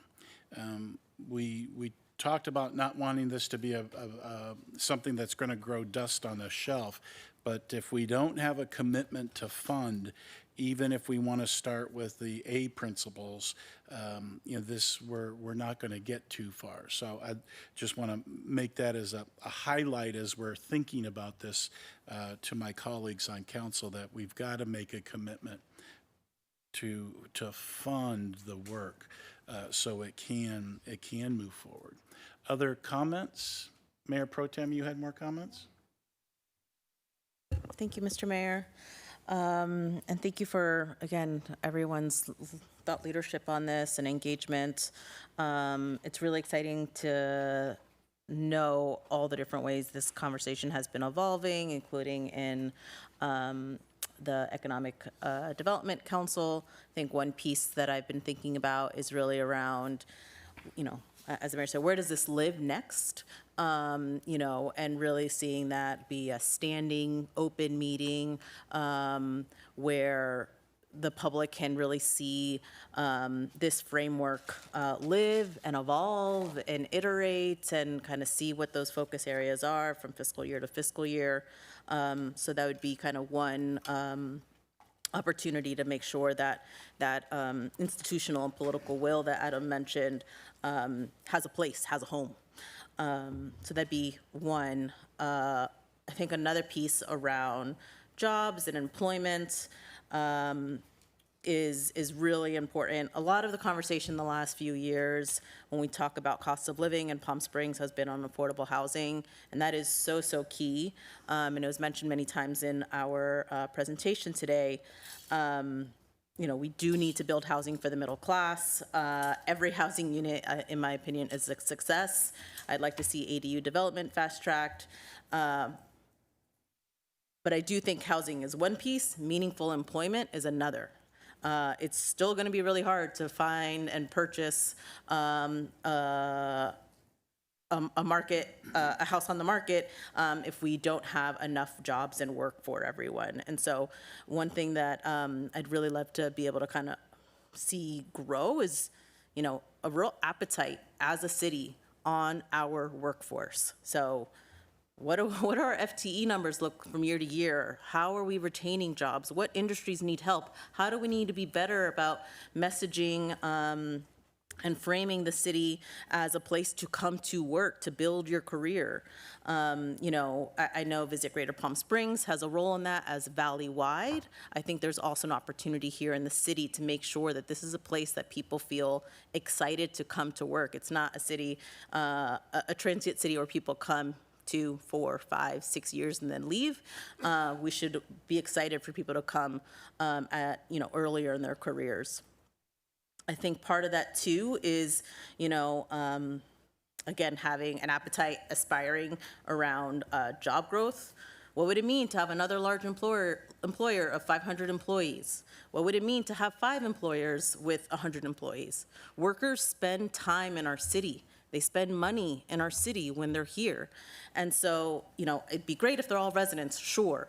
But even if only half of them are residents and the other are still here getting lunch at Chipotle, that's a win. Almost every time I'm at Chipotle, I either see a firefighter or a police officer getting lunch. Because it's one of the few places you can get a quick, affordable lunch if you're on a quick lunch break, right? And so I think about these things when we're talking about understanding our workforce. So that's a huge area that I think I'd love to see strewn kind of throughout the key priority areas. The other piece was around sales tax and vehicle sales tax, and I thought it was really interesting, Adam's comment around a heavy reliance on kind of big department stores. And if we're saying that's going to be, recognizing that's evolving, we approved a fulfillment center, what does that look like? Other cities, especially cities in the Valley, have put time and attention in making the vehicle purchase experience a really sleek looking experience. Rancho Mirage never has potholes in front of their car dealerships, I can tell you that. And I think there's just other things that we can do to make sure that this is a very, a place where you can go and buy a nice car. It helps stabilize our sales tax revenue, and the rest of the Valley is already pulling on the Palm Springs name to be able to get that sales tax revenue. So it is a loss to them that is directly going to our neighboring cities. It's a loss to us that's directly going to our neighboring cities. Around the nighttime kind of engagement, nighttime economy, I agree with my colleague, Councilmember Bernstein. I guess I'm kind of interested in exploring alongside with an entertainment zone, but really kind of having a nighttime economy strategy. Who is spending money at 9 o'clock, 10 o'clock, 12 o'clock? Where do we have enough businesses at each of those hours to kind of convene people? The idea is that the Plaza Theater is a huge success. A lot of those people are going to want to go out for drinks and dinner after the show, not before. Where do we have enough businesses to really cultivate that? So in addition to just like general climate change responsiveness, it is, I think, a key part of our opportunity to really bring people to downtown and keep them there longer, especially if we want to move away from parties and short-term rentals. Let's have a party downtown more often. And the last piece around this that is kind of tied to it is like radical shade. I'm gonna say it and I'll say it again. We need to make it more comfortable for people to be outside. And so if we make it more pleasant, I mean, 85 degrees without a cloud in sight is still uncomfortable for somebody from Chicago. It's pleasant for us, but it's still really hot for some of our tourists. And so, you know, we can make it easier to stay out with real aggressive shade strategy. So those are my general comments, but again, huge thank yous to everyone and for moving this forward, and I look forward to really seeing this live in a standing committee meeting where the public can see it really evolve and take root. Comments on the strategic framework in front of us? Councilmember Garner. Thank you so much. Appreciate that, and appreciate the Mayor Pro Tem's comments as well. I'm going to just talk a little bit more about employment, since Councilmember Bernstein looked at me too and said, you know, our kids who grow up here and then leave and then come back, right? There's me and a lot of my friends. And a lot of those friends have come back and really invested in this city. You know, you have Marcella at Gavino's, you have, you know, Christine, and she had Dead or Alive for many years. You have all these people who have come back and reinvested in this city in some way or another. But we left because we didn't think that there was anything for us in Palm Springs. That there wasn't any jobs, there wasn't any opportunities, and it took us a while to get ourselves back, even though we always wanted to be. So I think that that's something that's really important, and it's something that we've done some work on already, and something that I've been talking about a lot for a while now is making sure that we're working with our schools, especially our younger kids, you know, talking about middle school, high school, and making sure that they see us here at City Hall, that they know that there's opportunities here. And, you know, middle school sounds really young, but the thing is, as soon as they get into high school, people are asking them what they're gonna do for their job. What are you gonna major in college? What are you gonna do? So having them get some influence now is really important. That way, we don't always have to have nationwide searches for directors. Instead, we can have these students that we've been investing in for this entire time who become our directors and who know the city better than anyone else because this is their home. This is where their parents even grew up, right? You know, twice in December, Raymond Cree Middle School students will be here and I'm giving them a tour of City Hall and we're gonna be talking to some of the different department heads. Those are the types of activities that I have personally been investing in to try to get kids here, but I would love to see us do this larger, broader outreach with our schools that is more complex than just me trying to always talk to kids about opportunities to eventually work at City Hall. And explaining what a pension is, right? Because a lot of people don't know what a pension is, even if they're an adult, and especially don't understand if they're kids, but kids do understand if they have parents that are struggling. So they understand that their parents are having a hard time. So if you tell them, hey, this is how you can possibly not have a hard time when you're older, they get that. But I do want to go back to Principle E, which is the strengthen community assets and infrastructure. Really appreciate this being included in this. This is something I talk about a lot on this council, and it's something that I feel I've had people say in the past is not as important. And so to see it in this economic strategic plan is very satisfying to me personally, because it is all connected. We cannot have a striving, we cannot have a robust industry here, an economic industry here, if we don't have a livable community. So the pedestrian experience specifically is something that we've been talking about a lot more, especially at the convention center, but something that's important to me is making Palm Springs a walkable city. the easiest to do in our downtown area, and that's part of why the convention center plan makes sense, right? Connecting our convention center to our downtown. But we do have an opportunity to connect some of our other commercial districts to our neighborhoods. Some of our neighborhoods are close to commercial, but we don't make it easy to want to walk to those places. Some of it is shade, some of it is just how quickly cars go by on some major roads. But we don't really encourage it, and we should, right? There's lots of cities across the country where people walk to go get a few groceries. You really don't see that here, and the heat is not the reason, right? Right now, for the last 3 weeks, if you lived very close to a grocery store, you could definitely walk to get groceries. It's just not something that we think about doing. So I love this idea of really creating these connections and getting more people out. And this is something, too, that we're talking about in our zoning code. We've been working on our zoning code update for the last year. A updated plan is going to be presented, I think, in January. And that's going to be really important for all of this, is really looking at what our zoning code can be, how it can encourage development in different areas of our city. And that also could mean bringing commercial closer to residential, right? Sometimes that scares people, but we can be very targeted in what kinds of businesses are in the residential areas. But imagine if you could walk down the street and get a coffee really quick, right? Those businesses aren't going to be open all hours, so we have opportunities to do stuff like that, to create these more mixed-use spaces within our neighborhoods and not just in these targeted downtown areas. Housing, of course, is huge. And I do want to say, we do need more middle-income housing and housing for purchase in those pay scales as well. But I also want us to remember, too, that we also need rentals in that realm. And the reason I bring this up is because I think there was a comment that was stated, I think, Adam, you mentioned something about just different, I think the Santa Monica Promenade not being continuing to be as successful, right?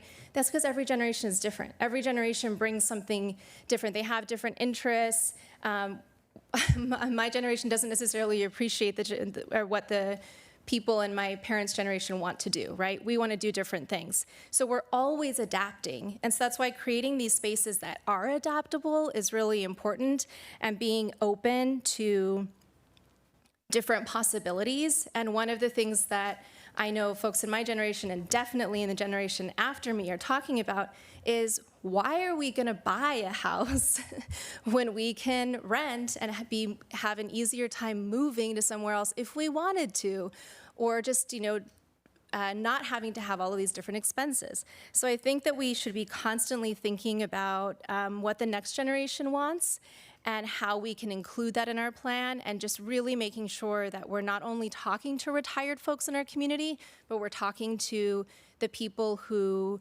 are looking to have a business, or who are employed here, like the Mayor Pro Tem said, or who are the next generation, our kids, and what they're thinking about, what they like, what the trends are, what's cool on TikTok. All of this stuff is but it matters, right? Because that can give us a forecast into the future of what people are interested in. So anyway, this is really exciting to me that we have all of this opportunity. And I know that was a lot, but I was just really excited to see Principle E included in this economic plan. So thank you for that. Excellent. I appreciate you pointing out the Principle E. I think other comments specifically on the strategic framework are welcome. So, Councilmember Reddy? Yeah, unless you want to go. Councilmember Bernstein? Let's flip a coin. I'll go. Thank you. B becomes before R. So, Councilmember Bernstein? No, I'm happy for him to go, because we have been working on this document. I'd rather hear their comments from someone He who wants has to correct seen- anything I say. And I'll rebut anything he says. Yeah, then I don't have to repeat. Yeah. I'll be shorter. Anyway, all right, thank you. This is all good. I mean, there's a lot of work that goes into these projects. and from a solutions perspective, it's very important. So since I've been associated with the city, this is about the 4th or 5th one that we've done, and they can work. But the last one really resulted in on East Palm Canyon, the cars, the Mercedes, the Porsche, Kia, Genesis. So but it all depends which way it goes. Does it sit on the shelf, as we all know, or does it actually get actionable? And so the challenge is really for us to provide staff the tools and resources that can build governing capacity for them to do this. But it's not only just a organizational capacity, I've found it's a psychological capacity as well, that we can actually do it. And so that's why, I was glad to see the process piece audit, because I think when I look out and I see some business people sitting in the audience here, and they think, well, what does this really mean to me? How does it affect me? How will I even see this manifest, that I feel good? So whether it's the business districts, Wayne, that you've been working on, or, the large and small things, details speak when they come into town. Is there a sense of arrival, right? So there's the great Thompson Hotel, but down further, the tree wells are a mess. So, it's a combination of the large and small. A lot of it is in here. I support doing as much of this as we can. I think there is going to have to be some sort of process with staff and council to really keep this moving along, and updates. So, I certainly support it, and I certainly will do all I can to make sure it happens, because, keep in mind, 15 years ago, our general fund was 70 million. Now it's 175 million.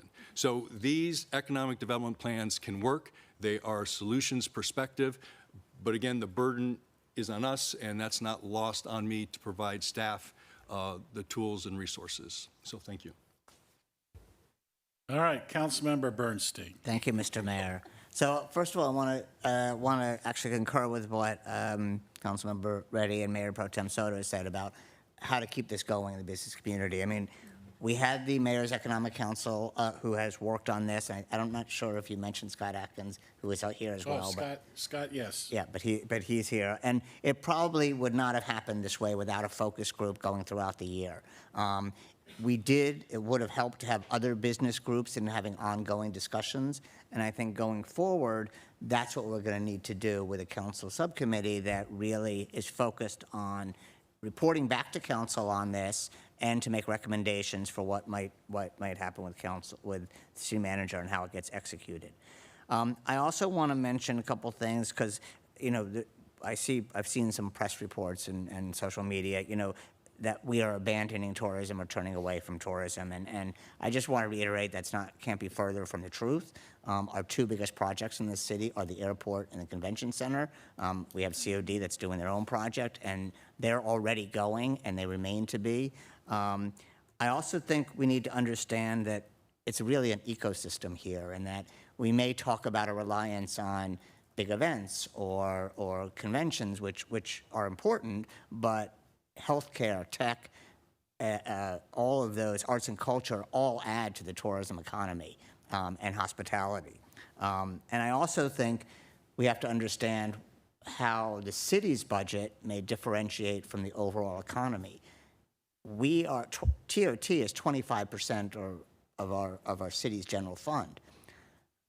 And that's because the lodging pays a huge percentage of their revenue in total occupancy tax. I would think if you took food and beverage, they're probably a bigger industry in our city overall, but they're paying a much lower to the city. So we have to look how it all ties together with that, and they become employers. We have lawyers because we have lots of businesses. We have doctors because we have lots of people working here. So it all works together. So it is not one or the other, and in fact, part of it is how everyone helps the other. And so growing a tech industry will help tourism. Growing a healthcare will help tourism. So I want to be careful that. You mentioned one here, and there's some of the terminology that's used may have caused confusion. Palm Springs once led the world in redefining modern living, and we can do so again. I would say our brand name right now is stronger than ever, and so there's somewhat of a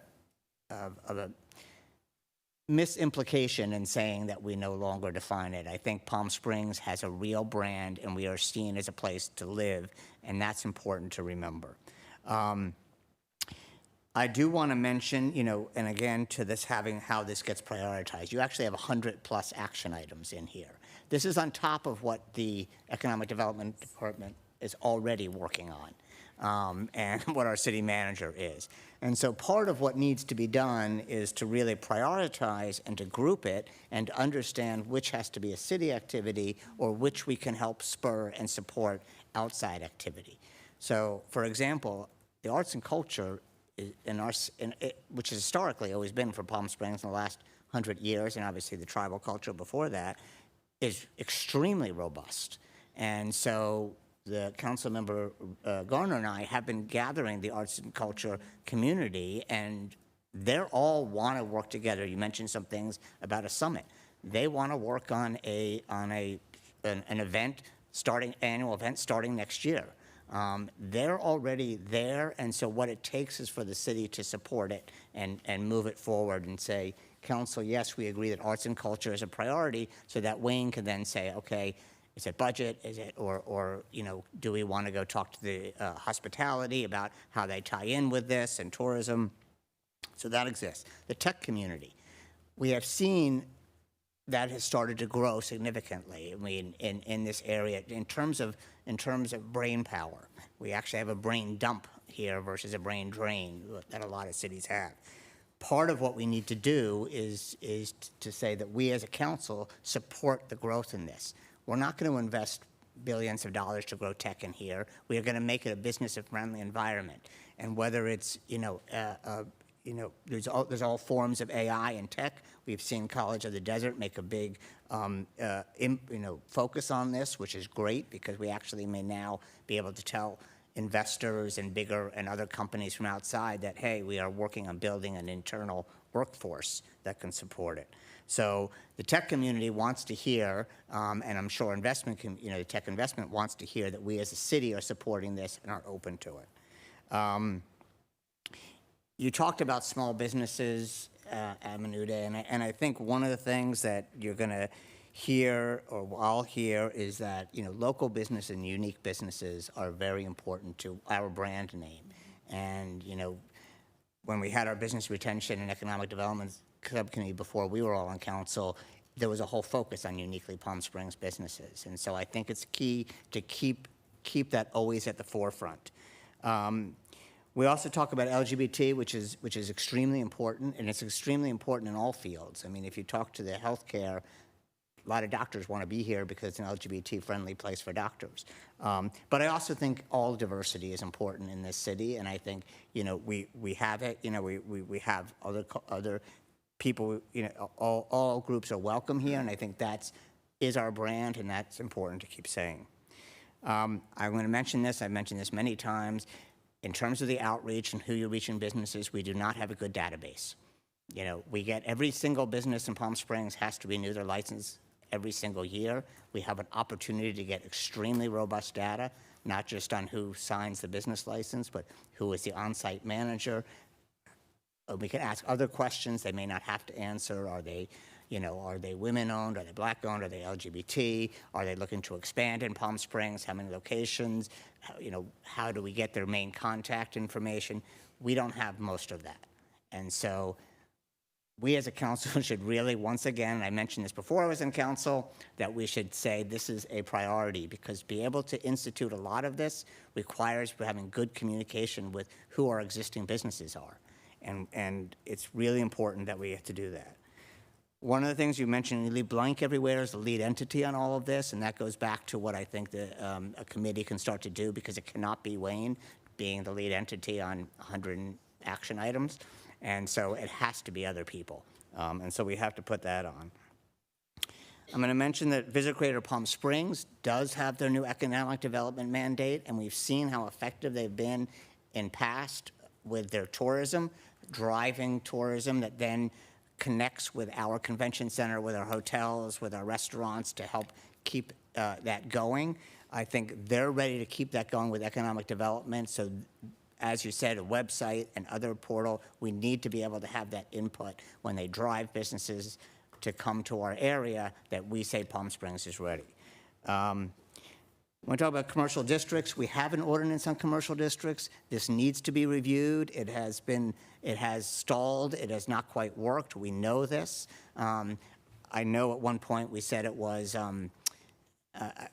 some people think that it's set and can't be changed. I think it should be changed and reviewed like other ordinances. The idea was to have this robust tool out there where we can have our districts defined together.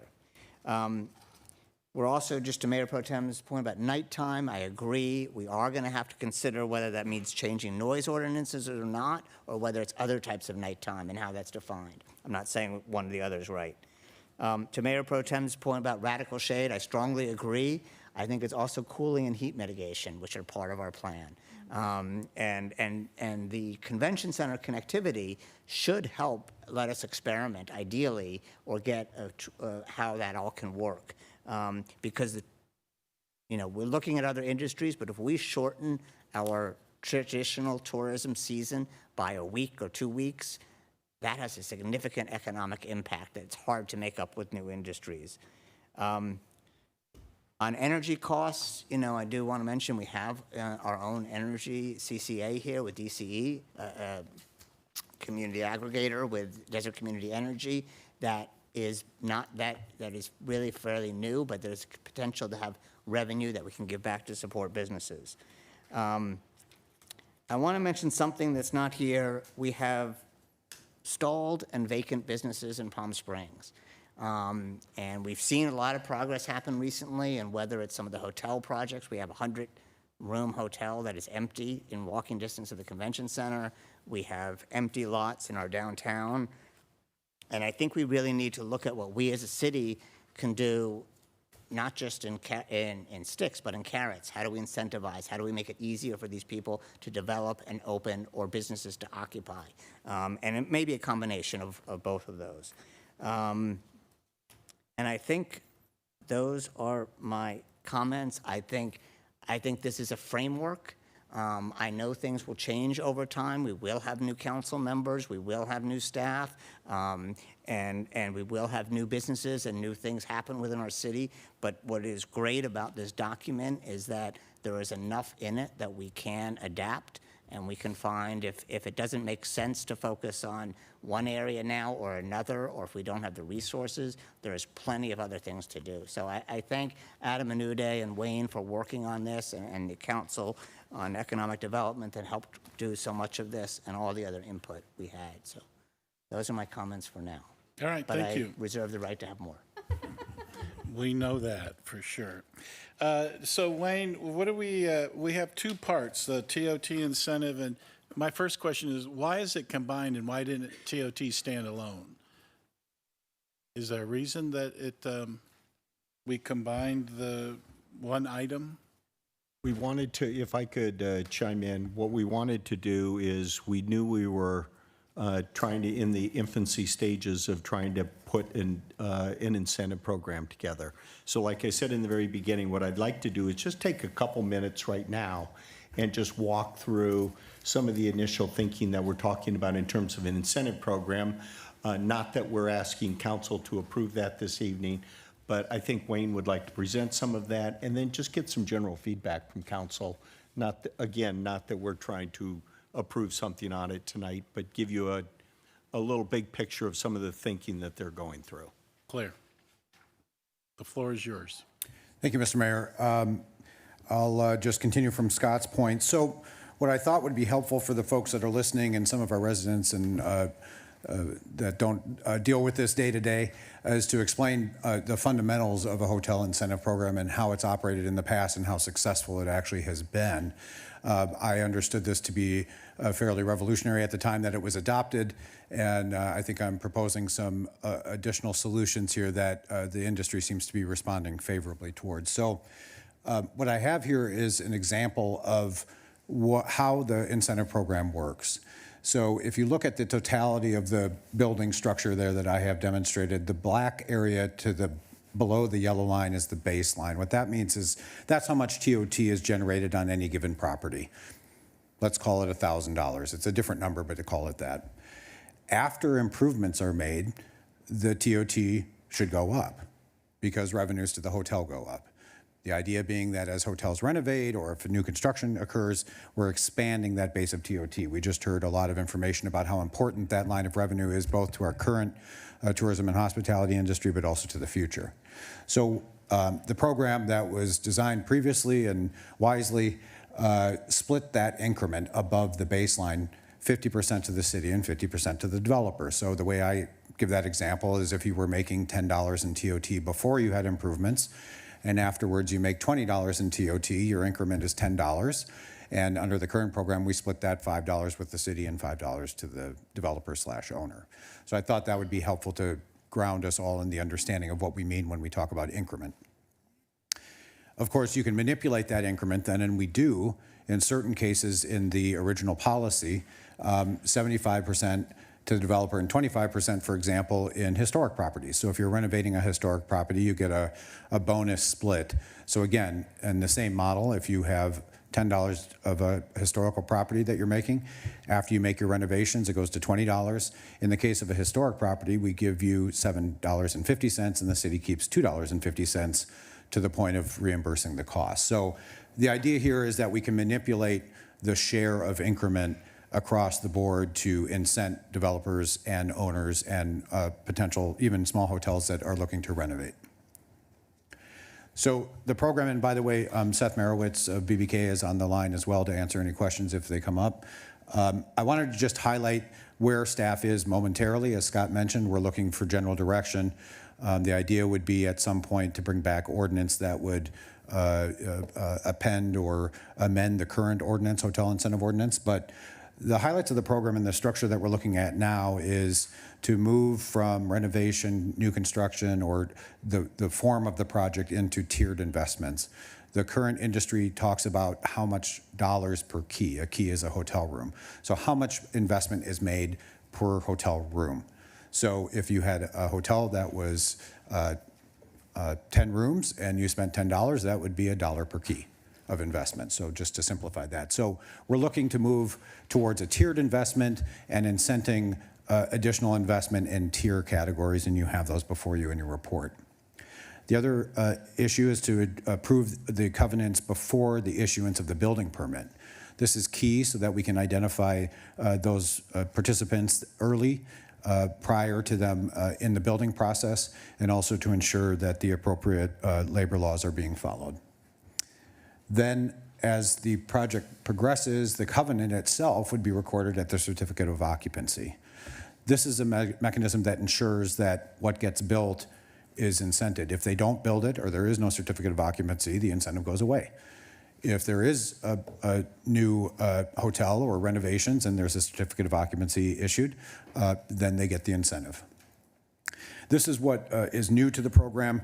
What staff is looking at right now is in the first 5 years having a split of 90% to 10%. And I know that sounds radical. Right now, the cost of capital, which means how much does it cost somebody to invest in a hotel property, both from debt and equity, is extremely high. That mechanism is called weighted cost of capital. In order to reduce that barrier to entry, staff is looking at the idea that the split be heavier in the front end.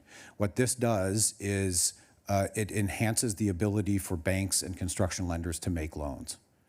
Yes, it is an increase in contribution to the developer, but it favors the city in the long run in that we get projects built and it's all new dollars. So that's a new element that we're considering. And then again, continuing with the bonus categories of historic or convention center hotels, we want to look at ways we can incent our current hotels that are looking to rebrand, that are the larger hotels, as well as, of course, all the small hotels that would be included in this program as well. So it doesn't leave them out. Here's a slide with too many words, but this is basically the tier structure that we're analyzing. I've had several hotel industry experts look at this. Several folks here in our community as well as nationally have reviewed this and support the idea of a tiered entry. Overall, it simplifies the ordinance as well, away from whether you're renovation or a new construction.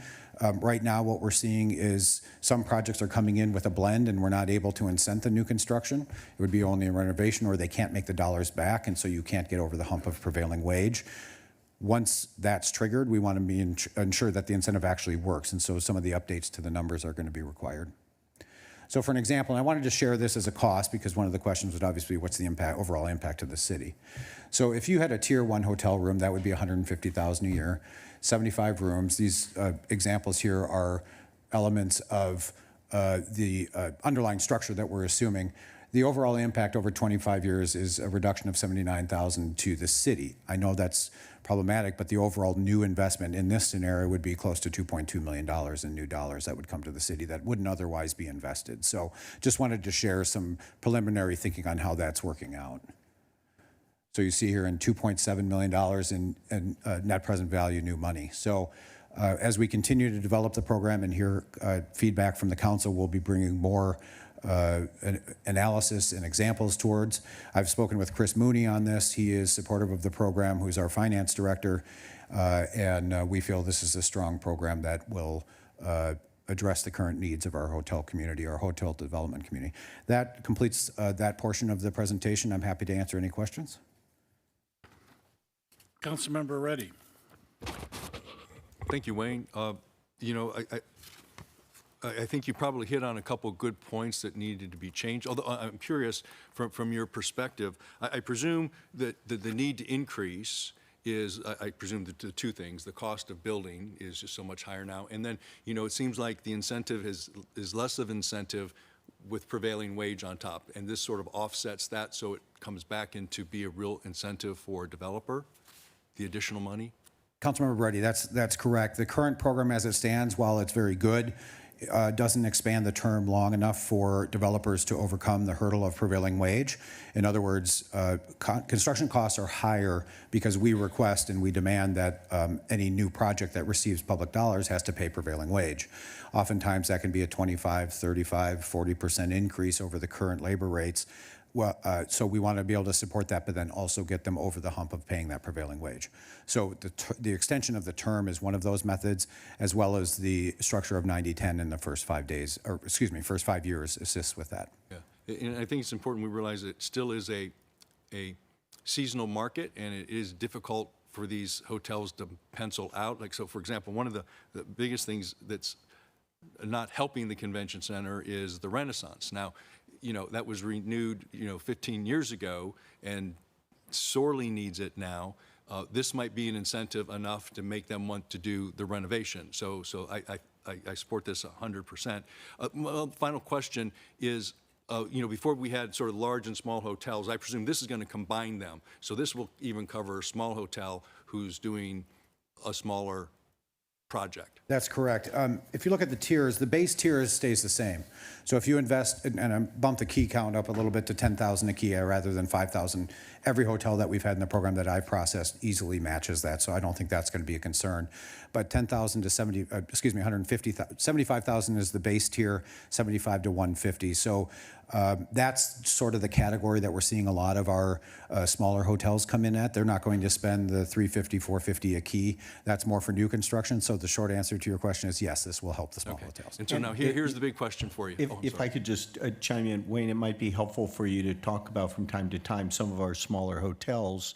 They want to renovate their existing rooms, but in some cases they might want to add on some rooms too, some new construction to it. So maybe you might kind of alliterate on that sort of scenario a little bit. Yeah, the city manager is absolutely correct. We're seeing that several of the small hotels or people interested in investing in hotels in the community want to increase the key count. To date, we haven't considered that under renovation because the new construction sunsetted in the current ordinance. So we want to capture that hybrid model where they're adding keys to our community, which is entirely new TOT. So bottom line, it will definitely help the small hotels renovate if they desire, and for those entering the market to purchase. Okay. And then the final question, this one is, just in case your crystal ball is not cracked, this new program, this will help jumpstart the longstanding hotels that have yet to been built, in your estimation? In preliminary conversations with several of the folks that are in hotel development in our community, they seem to think that this structure is a positive and would help that positively, yes. Great. And I would just say to the council, this is a great thing. You know, to the point, put a finer point on the economic development discussion we just had.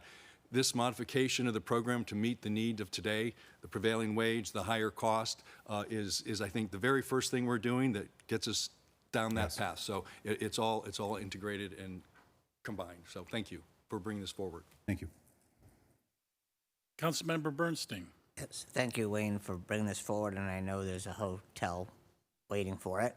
So I guess a couple questions. So Councilmember Reddy brought up the Renaissance Hotel, and they would need a multi-tens of millions of dollar renovation.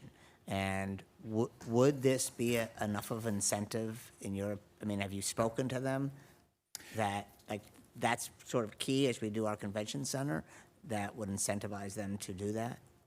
Councilmember Bernstein, yes. Without speaking for them, obviously. Right. I don't want to speak on their behalf, but yes, I've had several conversations with both the general management as well as the underlying ownership. I spoke with the CFO of Ashford Group, who's the entity that owns all of these properties. Spoke to them about the current renovation program. I think it's challenging under the current environment, under the current renovation program, to make those numbers work. I think this would be beneficial to anybody that's in that type of situation.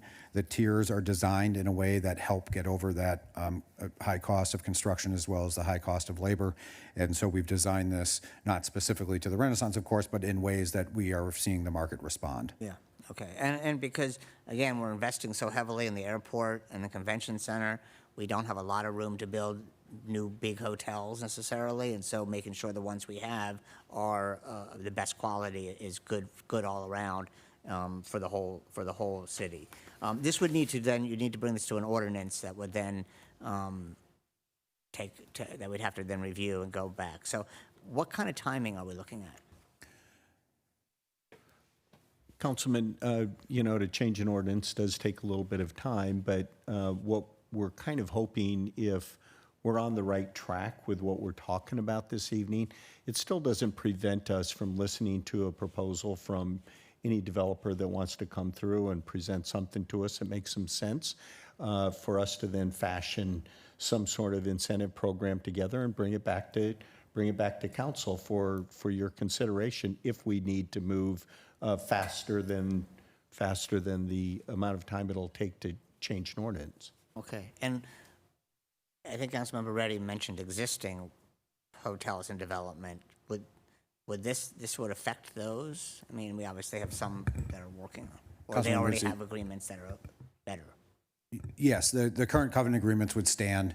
It would be a matter of policy of whether they could abandon their current agreement and join the new program. Obviously, they'd have to meet the terms of the new program, but that would be an element of ordinance that we would address. But as it stands now, no, the current covenant agreements would not be affected. Okay, so someone like Nexus who didn't want to participate in this before, they could potentially, if they do build, they could potentially still come in under this. I can say globally that I think with updated programs, it would at least enhance the ability for new construction to enroll in the program and benefit from the incentive. Okay, so for the convention hotels, because I don't know that we do this, we don't require room blocks. Correct. Is there an option to do so on a select basis? I would have to, Councilmember Bernstein, I'd have to do some research on that. I don't know. It's a matter of law whether we can require that or not.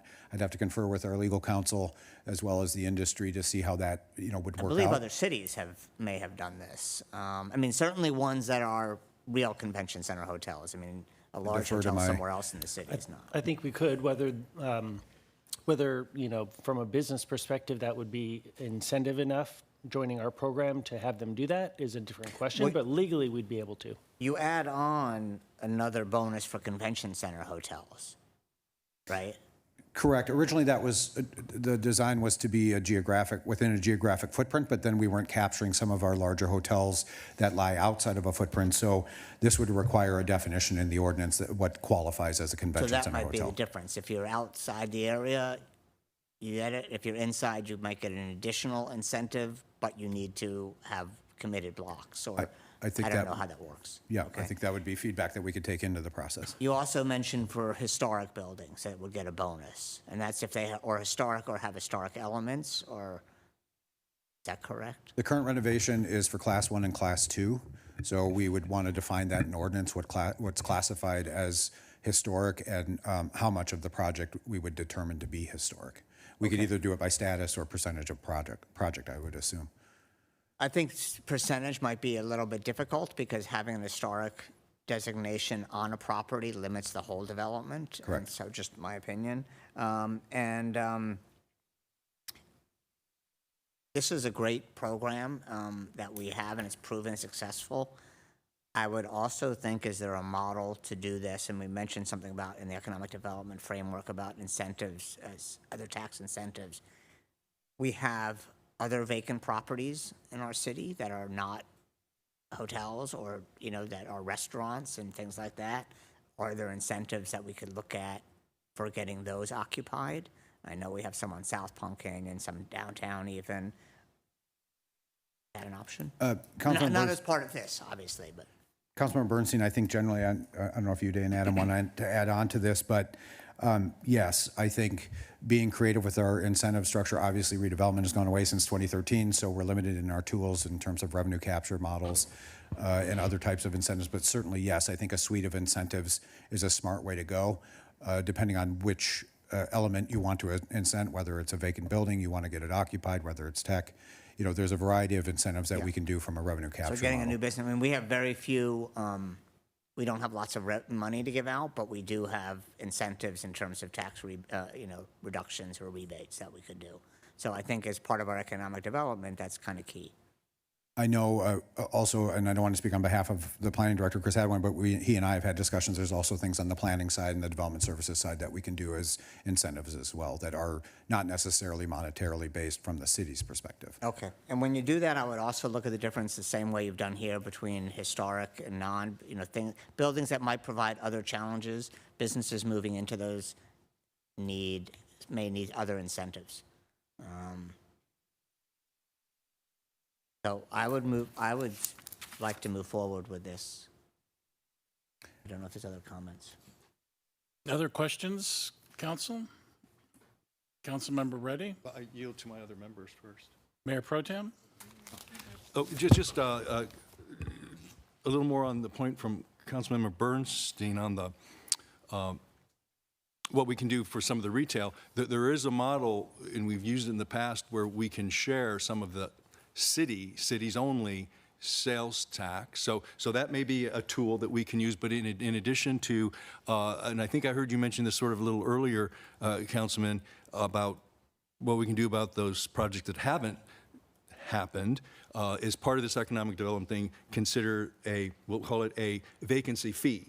That may be a tool we want to consider coming back in a larger program as well. I would suggest a vacancy fee as well as an incentive, so there's both the carrot and the stick involved.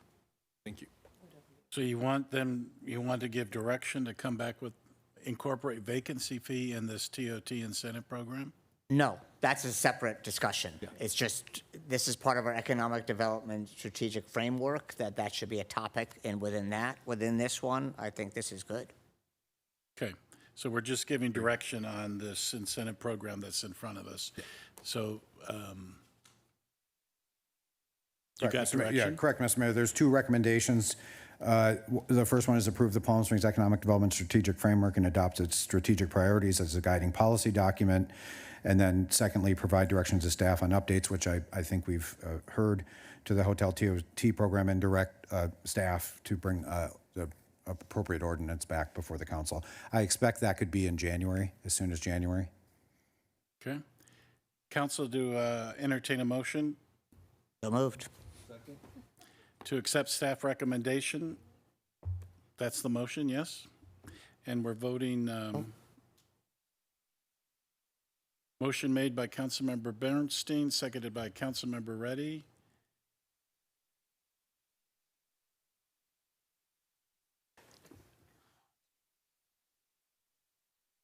Is it showing up somewhere? I did, but it doesn't. Oh, you have a little circle. Bear with us, we have another gadget today. Can he ask? It says carried. No, So 5-0?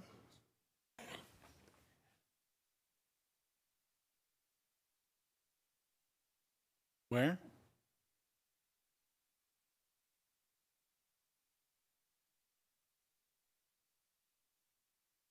Would you like to make the motion? Okay, so Councilmember Reddy seconded it. Okay. Oh, now we go. Thank you.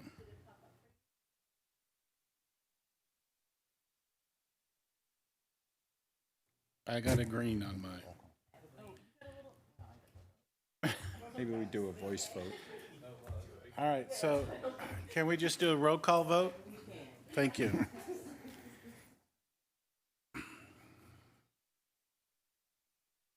So I have a motion by Councilmember Bernstein, and I have a second by Councilmember Reddy. Councilmember Bernstein? Yes. Councilmember Reddy? Yes. Councilmember Gardner? Yes. Mayor Pro Tem Soto? Yes. Mayor DeHart? Yes.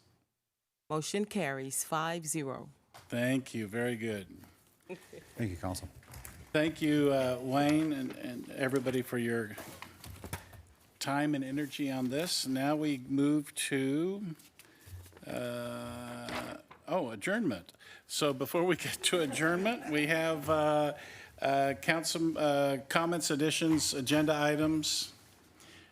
Mr. City Manager, do you have any? No comments, Mr. Mayor. Okay, council? I'm glad we did this.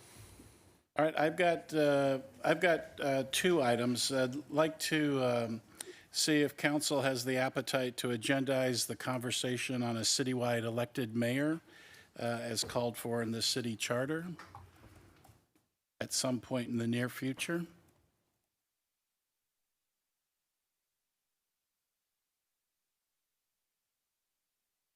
Could you explain a little bit more, Mayor, generally, specifically? To get on the agenda so we can get guidance on what the process would be for city at-large elected mayor, and how would we correct the city charter, which calls for us to elect the mayor at large, which we're not doing.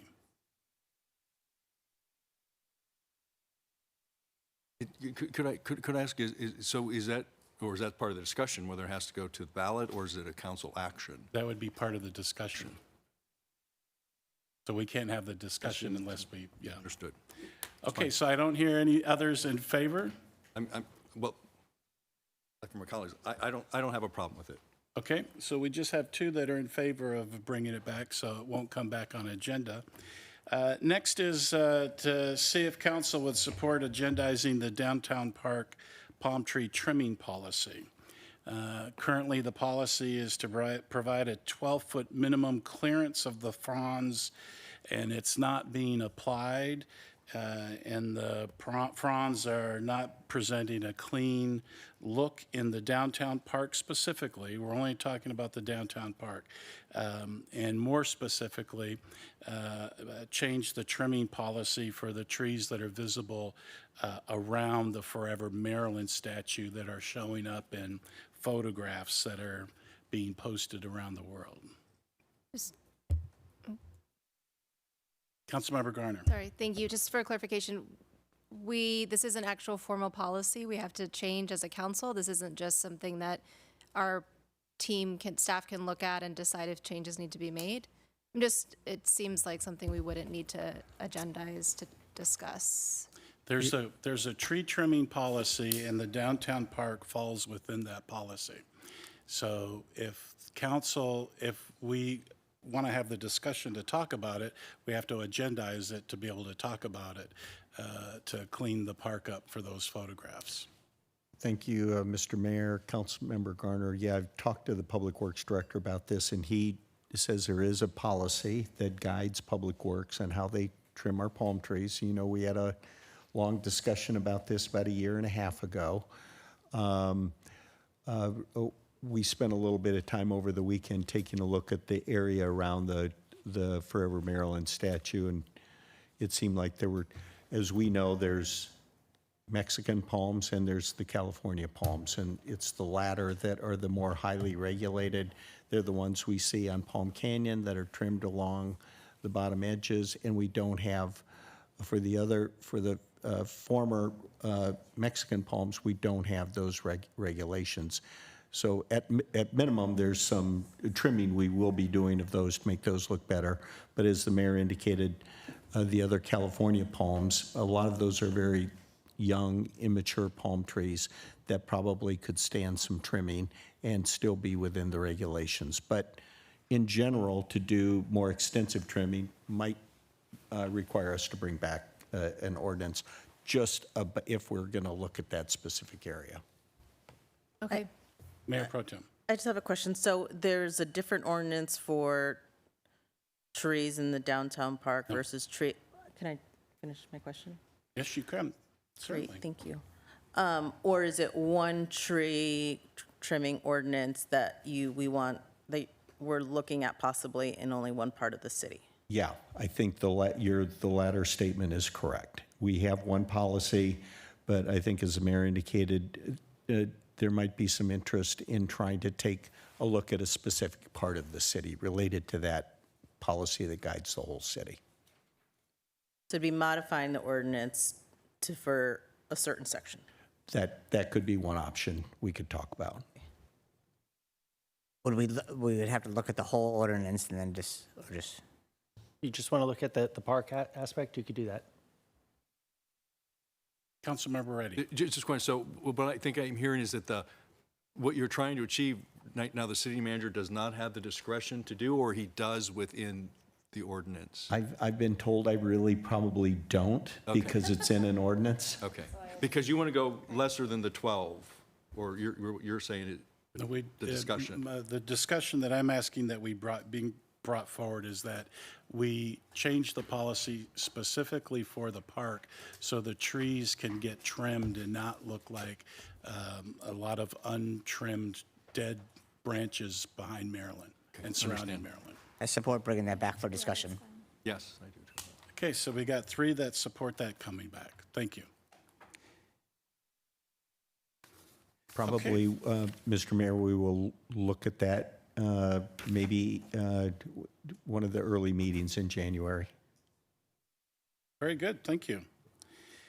So today we will adjourn to the next regular city council meeting on Wednesday, December 10 at 5:30, and we will adjourn in the name of Udo Kier, who passed away yesterday.